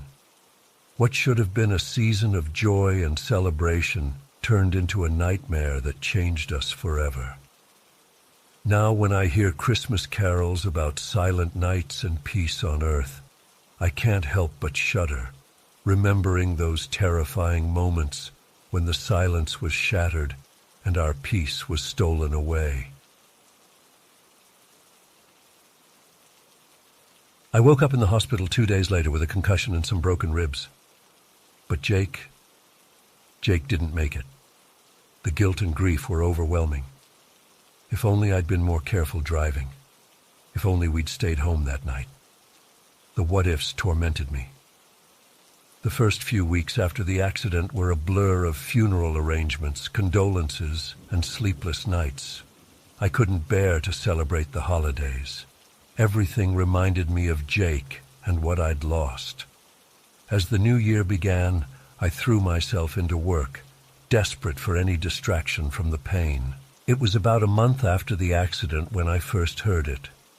I was lying in bed, staring at the ceiling, when a soft metallic chiming sound drifted through the room. At first, I thought it was coming from outside, maybe wind chimes on a neighbor's porch. But it was the dead of winter, and all the windows were shut tight. I got up to investigate, following the sound. It seemed to be coming from the hallway, but when I stepped out of my bedroom, it stopped abruptly. Confused and a little unsettled, I chalked it up to my imagination and lack of sleep. But the next night, it happened again. This time, the chiming was louder, more distinct. It sounded almost like sleigh bells. My heart started racing as I remembered Jake's favorite Christmas decoration, an old set of silver bells he'd inherited from his grandmother. We'd joked about how annoying they were, but he insisted on hanging them up every year. I searched the entire house but couldn't find the source of the sound. As soon as I'd convinced myself it was coming from one room, it would shift to another. It was maddening and more than a little frightening. Was I losing my mind? Was the grief causing me to hallucinate? This continued night after night. Sometimes the chiming was faint, barely audible. Other times it was loud enough to jolt me awake. I started dreading going to bed, knowing I'd be tormented by these phantom sounds. I didn't tell anyone at first. How could I explain that I was being haunted by ghostly sleigh bells? But as the days went by and my mental state deteriorated from lack of sleep, I finally broke down and confided in Jake's sister, Megan. To my surprise, she didn't think I was crazy. Instead, she got a strange look in her eyes and asked, "Do you think, could it be Jake?" The thought had crossed my mind, but I'd been too scared to really consider it. Was my dead best friend trying to communicate with me? The idea was both comforting and terrifying. Megan suggested that maybe this was Jake's way of letting me know he was okay, that he didn't blame me for the accident. She encouraged me to try and embrace the phenomenon rather than fear it. But I wasn't ready for that. The guilt was still too raw, too overwhelming. So instead, I decided to try and stop the sounds. I researched methods for cleansing a house of spirits. I burned sage, sprinkled salt in the doorways, and even had a local medium come perform a blessing. For a few nights, it seemed to work. The house was silent, and I finally got some uninterrupted sleep. But on the fourth night, I woke up to the chiming again. This time, it sounded almost sad, like a plea.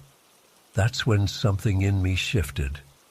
I remembered all the good times Jake and I had shared, how he'd always been there for me through thick and thin. If this really was him reaching out, how could I keep pushing him away? So the next time I heard the chimes, instead of panicking or trying to make them stop, I simply said, "Hey Jake, I miss you, buddy." The chiming intensified for a moment, as if in response, then gradually faded away. I felt an overwhelming sense of peace wash over me. For the first time since the accident, I didn't feel alone. From that night on, I started looking forward to the sounds. They became a source of comfort rather than fear. Sometimes I'd talk to Jake, telling him about my day or reminiscing about old times. Other nights, I'd just listen to the gentle chiming and feel his presence. As the months passed, the occurrences became less frequent, but they never stopped entirely. Even now, years later, I'll occasionally wake up to that familiar sound. It's always when I'm going through a tough time or feeling particularly low. I know some people might think I'm crazy, or that I've simply found a way to cope with my grief. And maybe that's true. But I choose to believe that Jake found a way to stay connected, to let me know he's still watching out for me. The chimes remind me that love doesn't end with death. They've helped me heal, forgive myself, and find a way to keep Jake's memory alive. I've learned to embrace the unexplained and find comfort in the mysterious. So if you ever hear an inexplicable chiming in the night, don't be afraid. It might just be someone letting you know they're still there, still caring, even from beyond. Sometimes, the most beautiful messages come in the form of the unexplained. I still remember that day like it was yesterday. The chill of December air nipped at my cheeks as I walked into my high school, completely unaware of the unsettling events that were about to unfold. I was a junior then, just trying to navigate the usual teenage drama and keep my grades up. Little did I know, one of my teachers had singled me out for reasons I couldn't begin to comprehend at the time. Mr. Thompson was our math teacher. At first glance, he seemed like any other middle-aged educator, slightly balding, always wearing a sweater vest, and perpetually smelling of coffee and chalk. But there was something about the way he looked at me that made my skin crawl, even if I couldn't quite put my finger on why. It started innocently enough. He'd praise my work in class, always singling me out for answering questions correctly. At first I was flattered. Math had never been my strong suit, so the positive attention felt good. But then things started to get weird. He began asking me to stay after class to discuss my potential. These conversations always left me feeling uneasy, like there was some underlying current I couldn't quite grasp. He'd lean in too close, his coffee breath hot on my face, as he'd go on about how special I was. The Christmas party was when things really took a turn. Our school always threw this big event before winter break, with all the teachers and students mingling in the gym. I was chatting with my friends near the punch bowl when I felt a hand on my shoulder. I turned to see Mr. Thompson, his eyes glassy from what I assumed was too much spiked eggnog. "There's my star pupil," he slurred, his grip on my shoulder tightening. My friends exchanged uncomfortable glances, but no one said anything. I tried to shrug him off, but he persisted. "You know," he continued, leaning in close enough that I could smell the alcohol on his breath, "you remind me so much of myself at your age. So much potential." I mumbled some excuse about needing to use the restroom and practically ran away. My heart was pounding, and I felt sick to my stomach. I spent the rest of the party avoiding him, ducking behind groups of people whenever I saw him approaching. After winter break, things escalated. Mr. Thompson seemed to be everywhere. He'd, coincidentally, be in the hallway when I was at my locker, or leaving the cafeteria just as I was entering. Once, I swear I saw his car drive by my house, but I convinced myself I was just being paranoid. Then came the day of the big math test. I had studied hard, determined to prove that I deserved the praise he'd been heaping on me. As he handed out the papers, he lingered by my desk. "I'm expecting great things from you," he whispered, his hand brushing against mine as he set down the test. I felt a chill run down my spine. After the test, he asked me to stay behind again.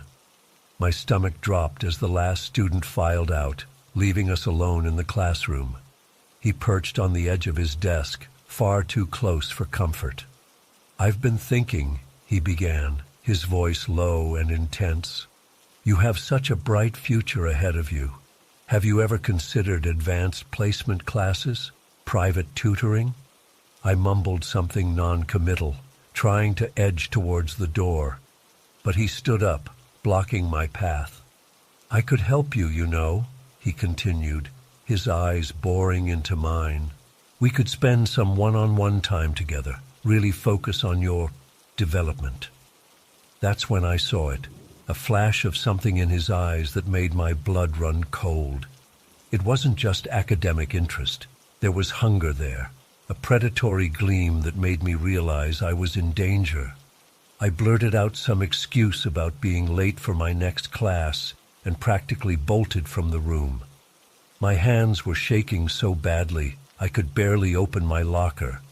I spent the rest of the day jumping at every sound, convinced he was going to appear around every corner. That night, I couldn't sleep. I tossed and turned, replaying every interaction we'd had over the past few months. How had I not seen it sooner? The lingering touches, the accidental brushes in the hallway, the way his eyes would roam over me when he thought I wasn't looking. I felt sick, violated, even though nothing had technically happened. I debated telling someone, my parents, the principal, anyone. But what if I was overreacting? What if it ruined his career over what could be just a misunderstanding? The doubt gnawed at me, keeping me silent. A week later, the bomb dropped. I walked into school to find the hallways buzzing with shocked whispers. Mr. Thompson had been arrested the night before. The charges? Possession of illegal content involving minors. The wave of nausea that hit me nearly brought me to my knees. All those times he'd been alone with me, all those innocent touches and lingering glances, they took on a horrifying new context. I realized how close I had come to becoming another one of his victims.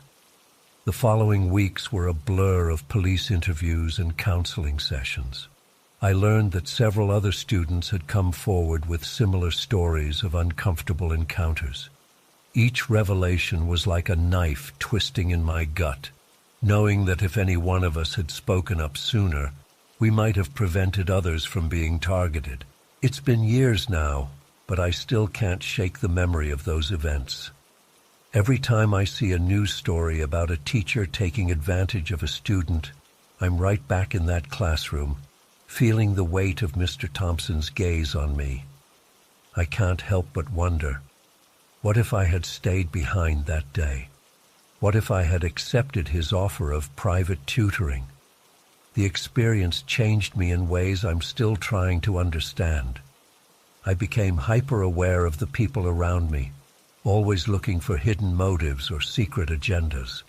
It took years of therapy to learn to trust again, to not see every authority figure as a potential threat. But perhaps the most difficult lesson was learning to trust my own instincts. That nagging feeling I had from the beginning, that was my subconscious picking up on red flags my conscious mind was trying to rationalize away. Now, when something feels off, I pay attention. I speak up. I often think about the other students who weren't as lucky as I was, the ones who didn't manage to escape Mr. Thompson's clutches. I hope they've found peace and healing. As for me, I'm still working on it. Some days are harder than others, but I'm getting there. If there's one thing I want people to take away from my story, it's this: trust your gut. If someone makes you uncomfortable, even if you can't explain why, listen to that feeling. It might just save you from a world of pain. And if you see something suspicious, say something. You never know whose life you might be saving. The events of that year will always be a part of me, a constant reminder of how quickly innocence can be shattered. But I refuse to let it define me. I'm more than a near victim, more than a cautionary tale. I'm a survivor, and I'm determined to use my experience to help others recognize and escape similar situations. So if you're reading this and something in my story resonates with you, know that you're not alone. There are people who will believe you, who will help you. Don't stay silent. Your voice matters. Your safety matters. You matter.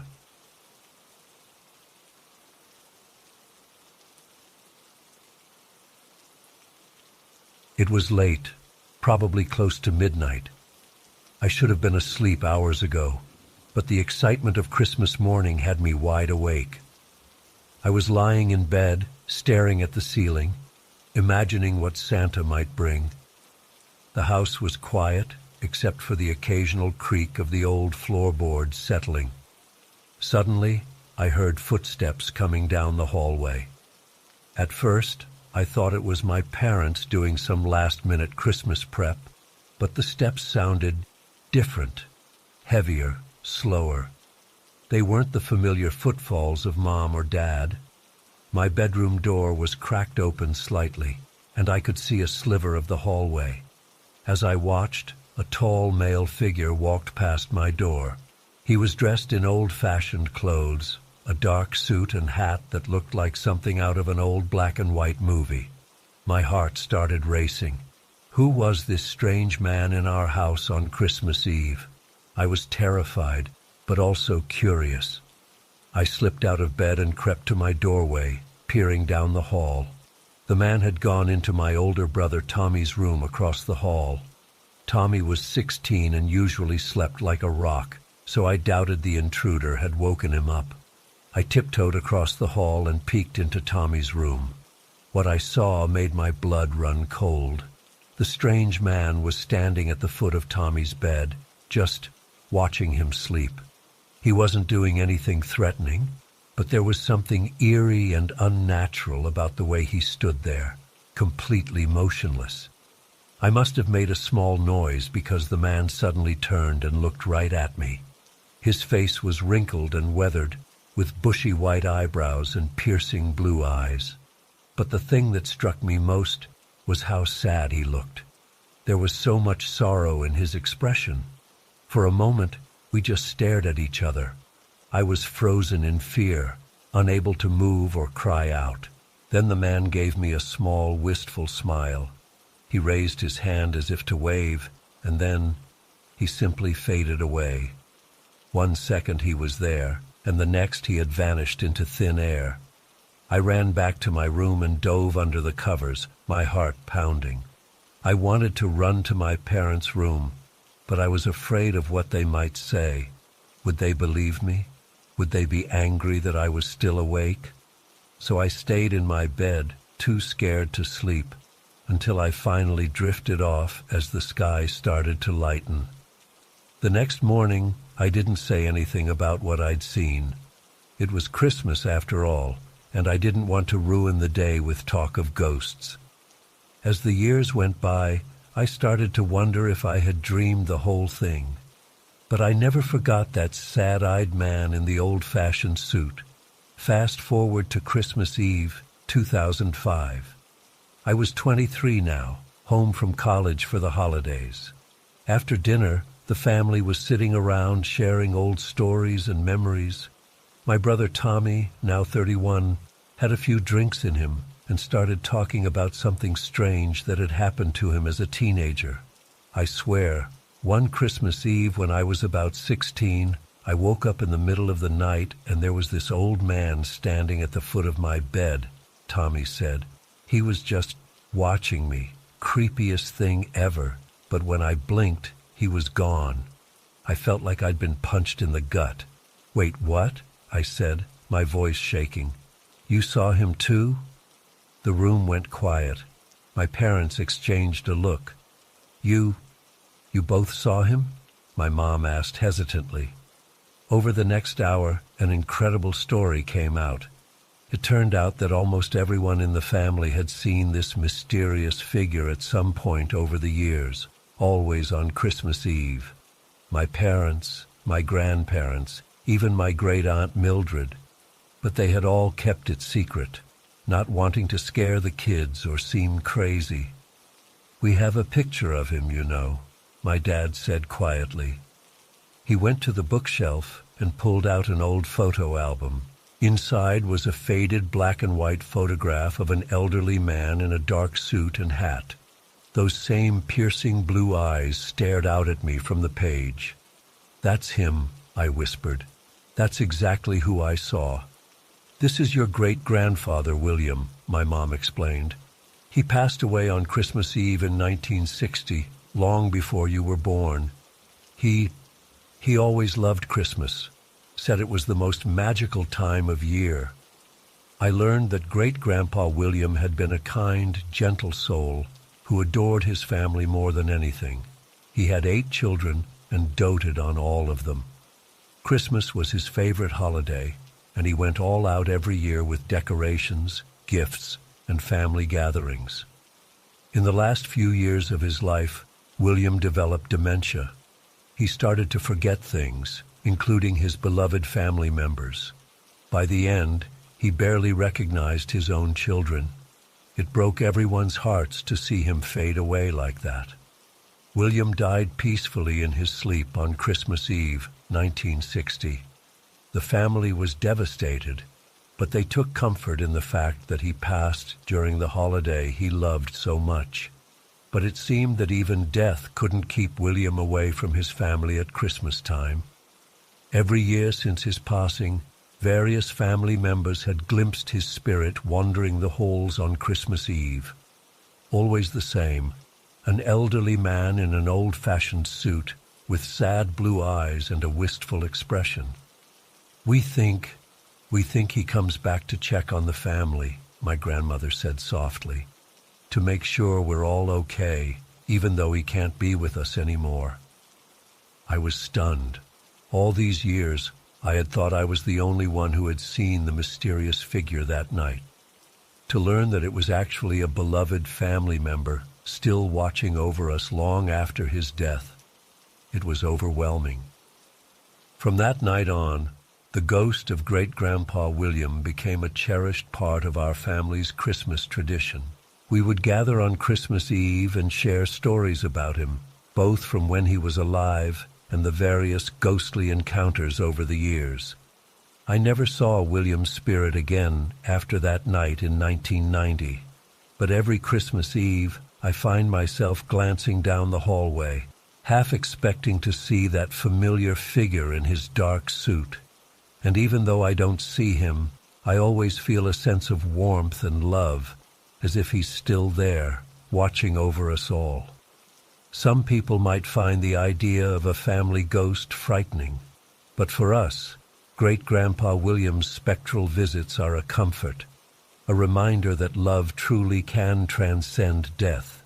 His presence, even from beyond the grave, has brought our family closer together and given us a unique appreciation for the magic of Christmas. Now, as an adult with children of my own, I often wonder if William will make an appearance to the next generation. Part of me hopes he will, that my kids will get to experience the same mix of fear and wonder that I felt that night so long ago. But even if they don't, I'll make sure they know the story of their ghostly great-great-grandfather who loved his family so much, not even death could keep him away on Christmas Eve. It's a story that never fails to give me goosebumps, even after all these years. But it's also a story that fills me with an incredible sense of love and belonging. In our family, the line between this world and the next seems just a little bit blurrier on Christmas Eve, and honestly, I wouldn't have it any other way.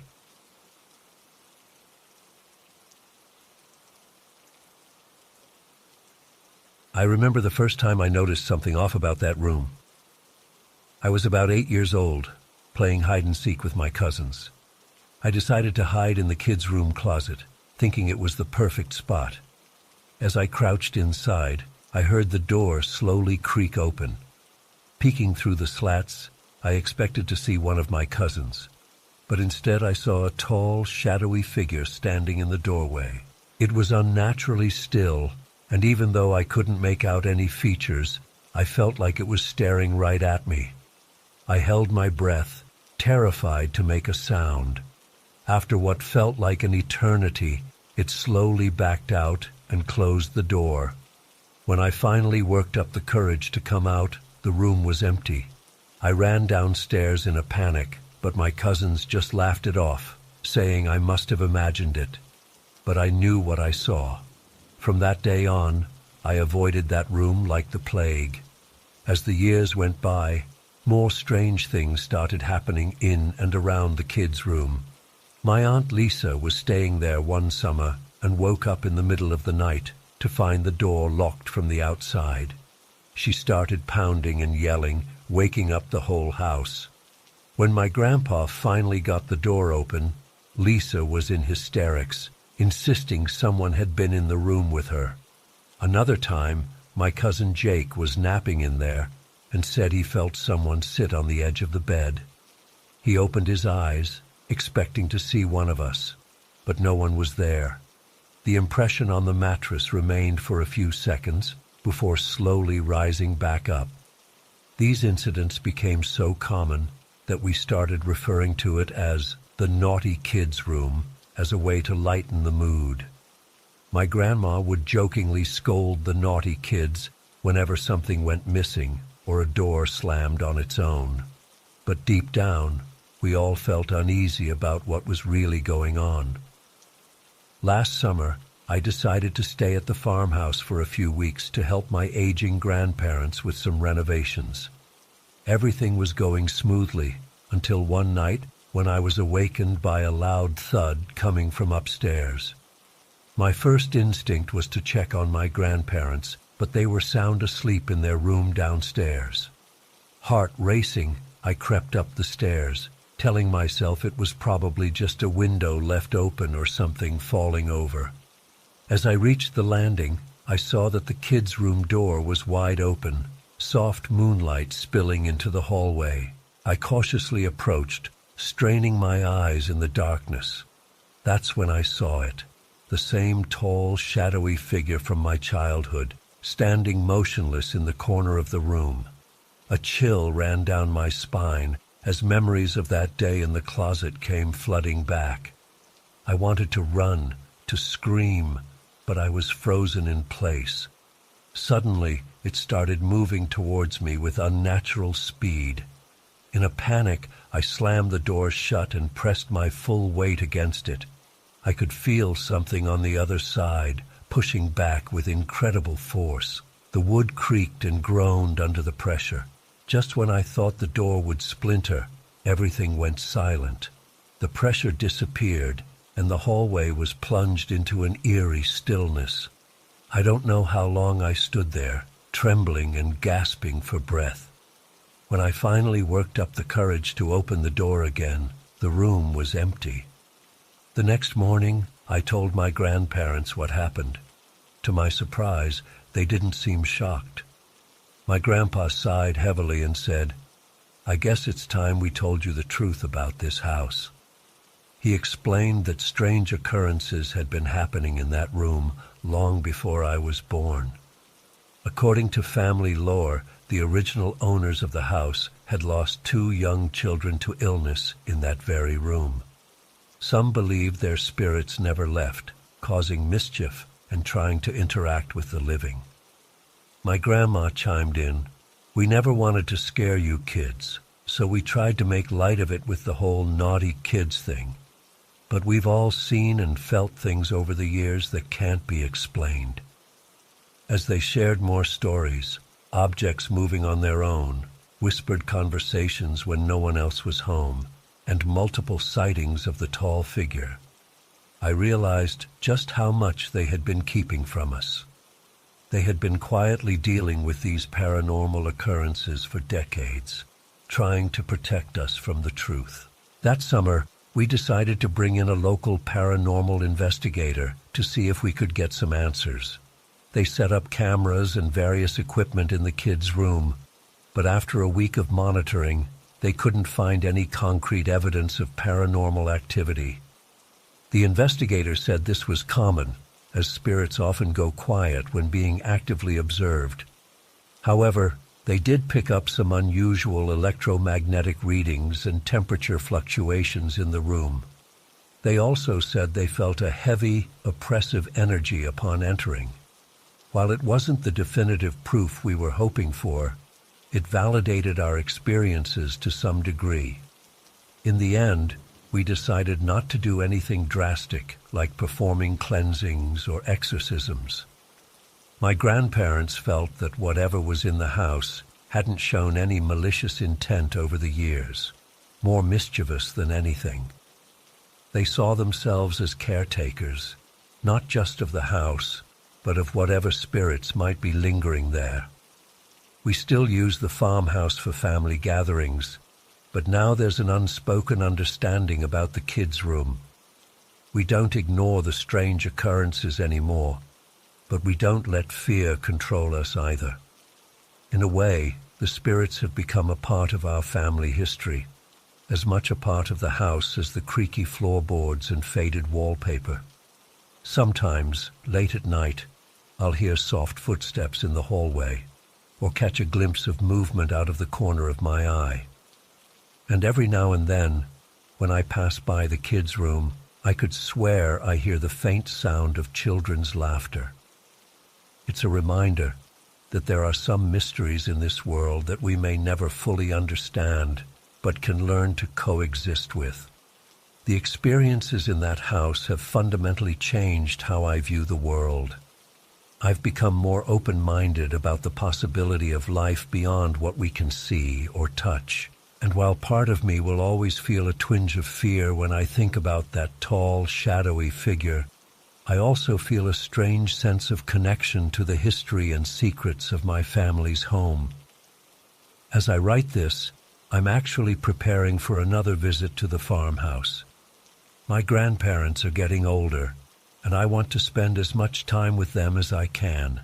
And yes, that means facing whatever might be waiting for me in the kids' room. But this time, instead of fear, I'm approaching it with curiosity and respect. Who knows? Maybe one day we'll finally unravel the mystery of the naughty kids' room and the entities that call it home.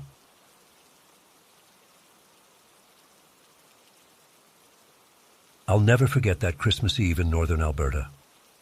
The memory of it still sends chills down my spine, even years later. I had decided to spend the holiday alone that year, not feeling particularly festive or social. My job at the oil fields kept me isolated most of the time anyway, so I was used to solitude.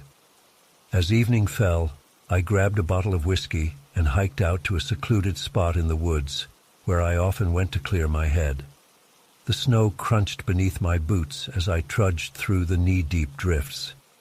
The air was crisp and frigid, my breath coming out in visible puffs, but I was bundled up well in my heavy winter gear.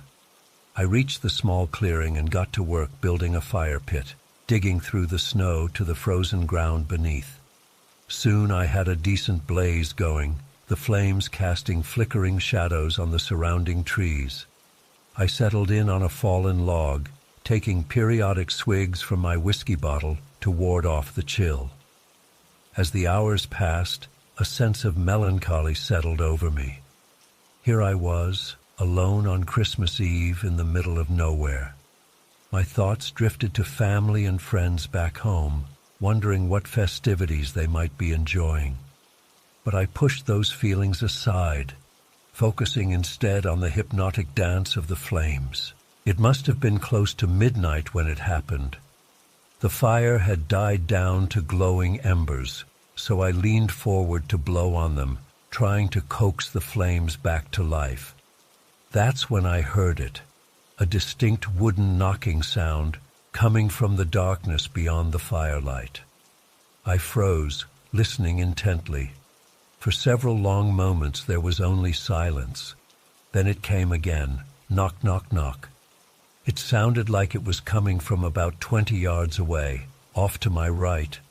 My heart began to race. I knew I was completely alone out here. The nearest cabin or structure was miles away. Could it be some kind of animal? But what creature would make such a deliberate knocking sound? I called out hesitantly, "Hello? Is someone there?" My voice sounded small and muffled in the stillness of the snowy forest. There was no response, just more silence. Against my better judgment, I decided to investigate. I pulled out my flashlight and cautiously made my way in the direction of the sound, scanning the area with the beam of light. The pristine snow stretched out unbroken in all directions, If someone or something had been there, they would have left tracks. But there was nothing. No footprints, no disturbances in the snow at all. Just endless white powder glittering in my flashlight beam. I did a complete circle around the area where I thought the sound had come from, but found no trace of anything that could have made that knocking noise. Thoroughly unnerved now, I hurried back to my fire pit. I threw some more logs on, building the flames up high. My eyes darted nervously around the edges of the clearing, half expecting to see some shadowy figure lurking just beyond the firelight. As I sat there, my mind racing, a chilling thought occurred to me. A few years back, a buddy of mine had gotten drunk and wandered off into the woods on a night much like this one. They found his body 2 days later, frozen to death. He had apparently gotten disoriented in the cold and darkness, unable to find his way back to safety. Could it be possible that his spirit was out here somehow, trying to warn me? The idea sent goosebumps racing across my skin. I took a big swig of whiskey, trying to calm my nerves. For the next hour or so, I sat rigidly by the fire, straining my ears for any further sounds. But there was nothing, just the crackle of the flames and the occasional hoot of a distant owl. Eventually, as the whiskey worked its way through my system, I began to relax a bit. I tried to rationalize what had happened. Maybe it was just the cold causing a tree branch to crack, or my mind playing tricks on me after too much booze and solitude.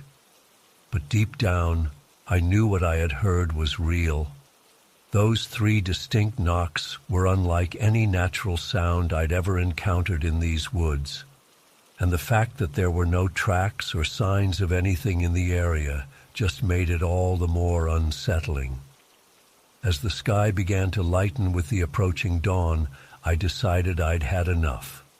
I extinguished the fire and packed up my things, my hands shaking slightly as I worked. The hike back to my truck seemed to take forever. I kept glancing over my shoulder, half expecting to see something following me through the trees. I've never gone back to that spot since then. The memory of that night still haunts me, especially around the holidays.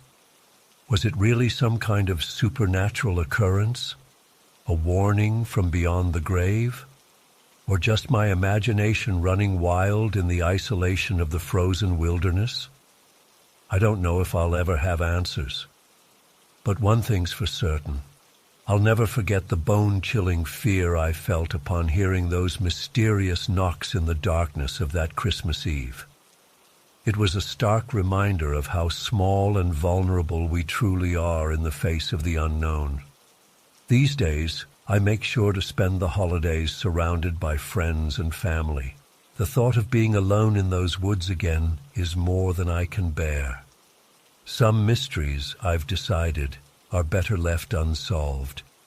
But on quiet winter nights, when the wind whispers through the trees, I still find myself listening for that eerie knock, knock, knock, a sound that will haunt me for the rest of my days.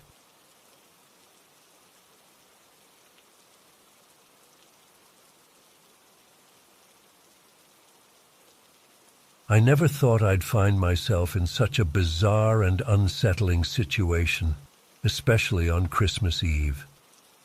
It all started a few months ago when I began working at a local restaurant.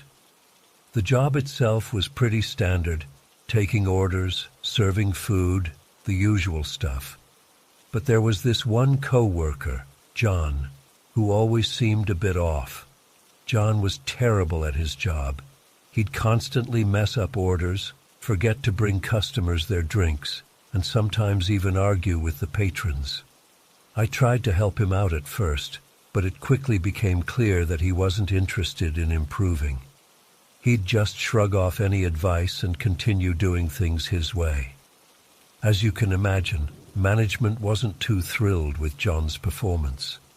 After numerous complaints from customers and several warnings, they finally decided to let him go. I remember the day it happened. John caused a scene. yelling at the manager and knocking over a chair as he stormed out. It was uncomfortable for everyone, but I figured that was the end of it. Fast forward to Christmas Eve. I was at my parents' house, enjoying time with my family. We had just finished dinner and were settling in to watch some holiday movies when my phone buzzed. It was a text from an unknown number. "Hey man, it's John from work. What's your address?" I was immediately confused. Why would John be texting me? We weren't friends, and I certainly hadn't given him my number. I decided to ignore it, thinking maybe he'd sent it to the wrong person. A few minutes later, another text came through. "Come on, I know you're there. Just need your address real quick." This time I felt a slight chill run down my spine. How did he know I was there? I tried to push the thought aside and focus on the movie, but I couldn't shake the uneasy feeling in my gut. About half an hour passed before my phone buzzed again. This time the message read, "Look, I'm not trying to be weird. Just need you to buy me some booze. I'll pay you back." Now I was really perplexed. John knew I was only 20. I couldn't legally buy alcohol. Plus, why would he ask me of all people? We barely knew each other. I decided to respond, hoping to put an end to this strange exchange. "Sorry, John. I think you have the wrong number. I can't buy alcohol anyway. Merry Christmas." I thought that would be the end of it, but boy, was I wrong. Within seconds, my phone lit up again. "Don't lie to me. I know it's you. Just tell me where you live, and I'll come pick it up." My heart started racing. This was getting creepy. I showed the messages to my dad, who advised me to block the number. I did, hoping that would be the end of it. For about an hour, everything was quiet. I started to relax, thinking maybe John had given up. But then, my phone rang. It was another unknown number. I let it go to voicemail, my hands shaking slightly as I waited for the notification. The voicemail notification popped up, and I hesitated before playing it. John's voice, slurred and angry, filled my ear. "Listen here, you little shit.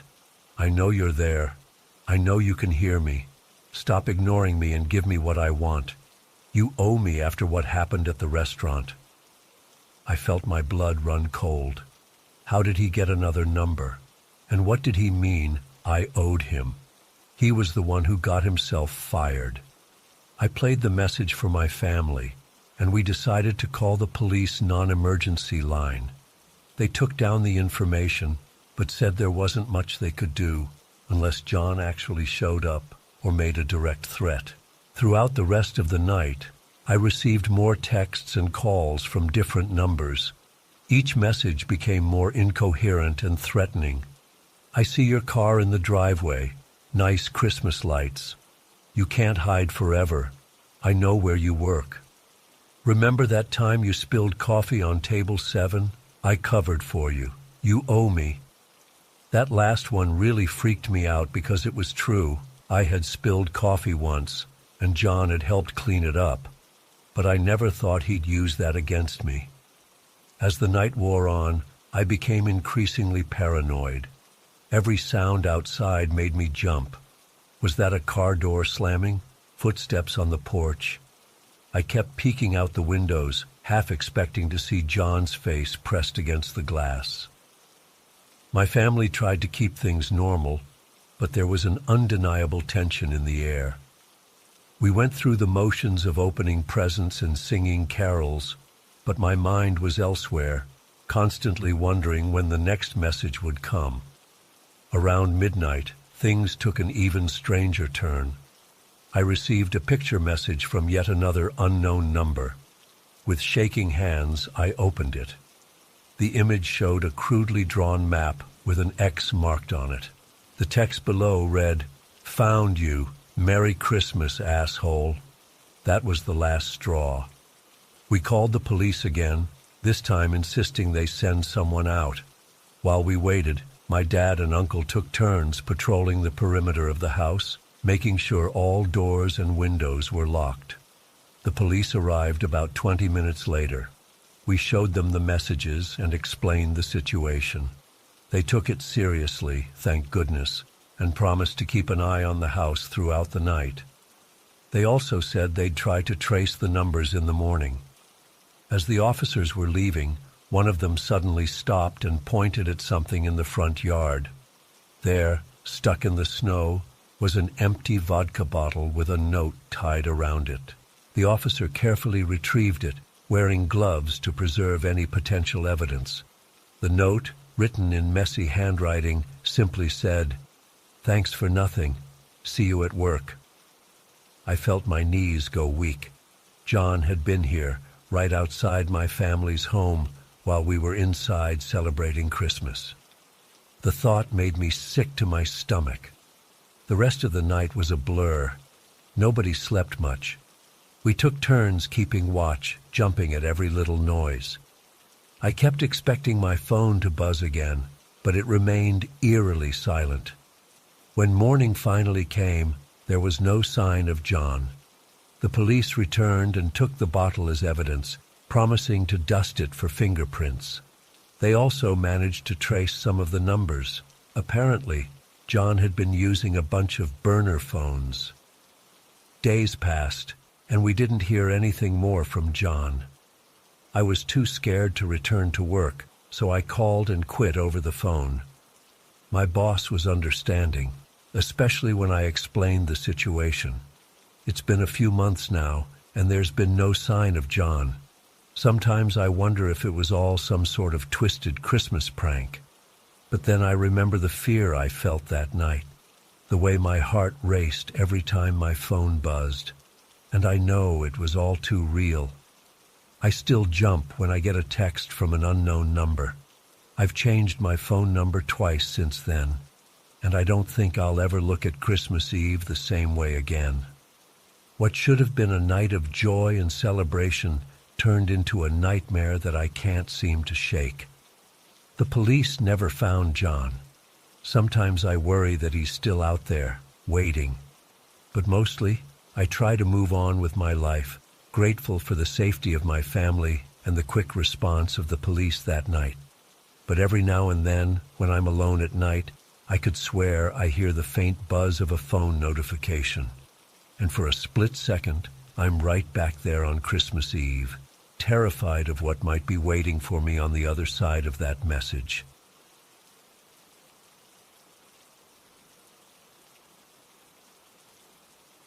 I was on hour 6 of my solo road trip across the country, cruising down a long stretch of empty highway somewhere in the middle of Nebraska. The sun was starting to set, casting an eerie orange glow across the endless cornfields on either side of the road. I hadn't seen another car for at least an hour and was starting to feel that creeping loneliness that comes from too much time alone with your thoughts. That's when I spotted him. A lone figure walking along the shoulder up ahead, thumbs stuck out. Now, I'm not usually one to pick up hitchhikers. My mom always warned me about the dangers when I was growing up. But something about the isolation of that empty road and my own growing unease made me slow down as I approached. The guy looked harmless enough, probably in his late 30s, average build, wearing jeans and a faded t-shirt. He had a small backpack slung over one shoulder. As I pulled over, he jogged up to the passenger side with a friendly wave. "Hey there, thanks for stopping," he said as I rolled down the window. "Name's Tom. Any chance you're headed east? I'm trying to make it to Des Moines." I hesitated for a moment, but figured what the hell. Some company might do me good. "Yeah, I can take you as far as Omaha at least. Hop in." Tom tossed his backpack in the back seat and settled into the passenger seat with a grateful sigh. "Man, I really appreciate this. Been walking for hours trying to catch a ride." We made small talk as we continued down the highway. Tom told me he was headed to visit family in Iowa. I shared a bit about my cross-country trip. He seemed friendly enough, asking questions about where I was from and what I did for work. But after about 30 minutes, I started to get an uneasy feeling. Tom's questions were getting more personal, probing for details about my family, where I lived, if I had a significant other waiting for me back home.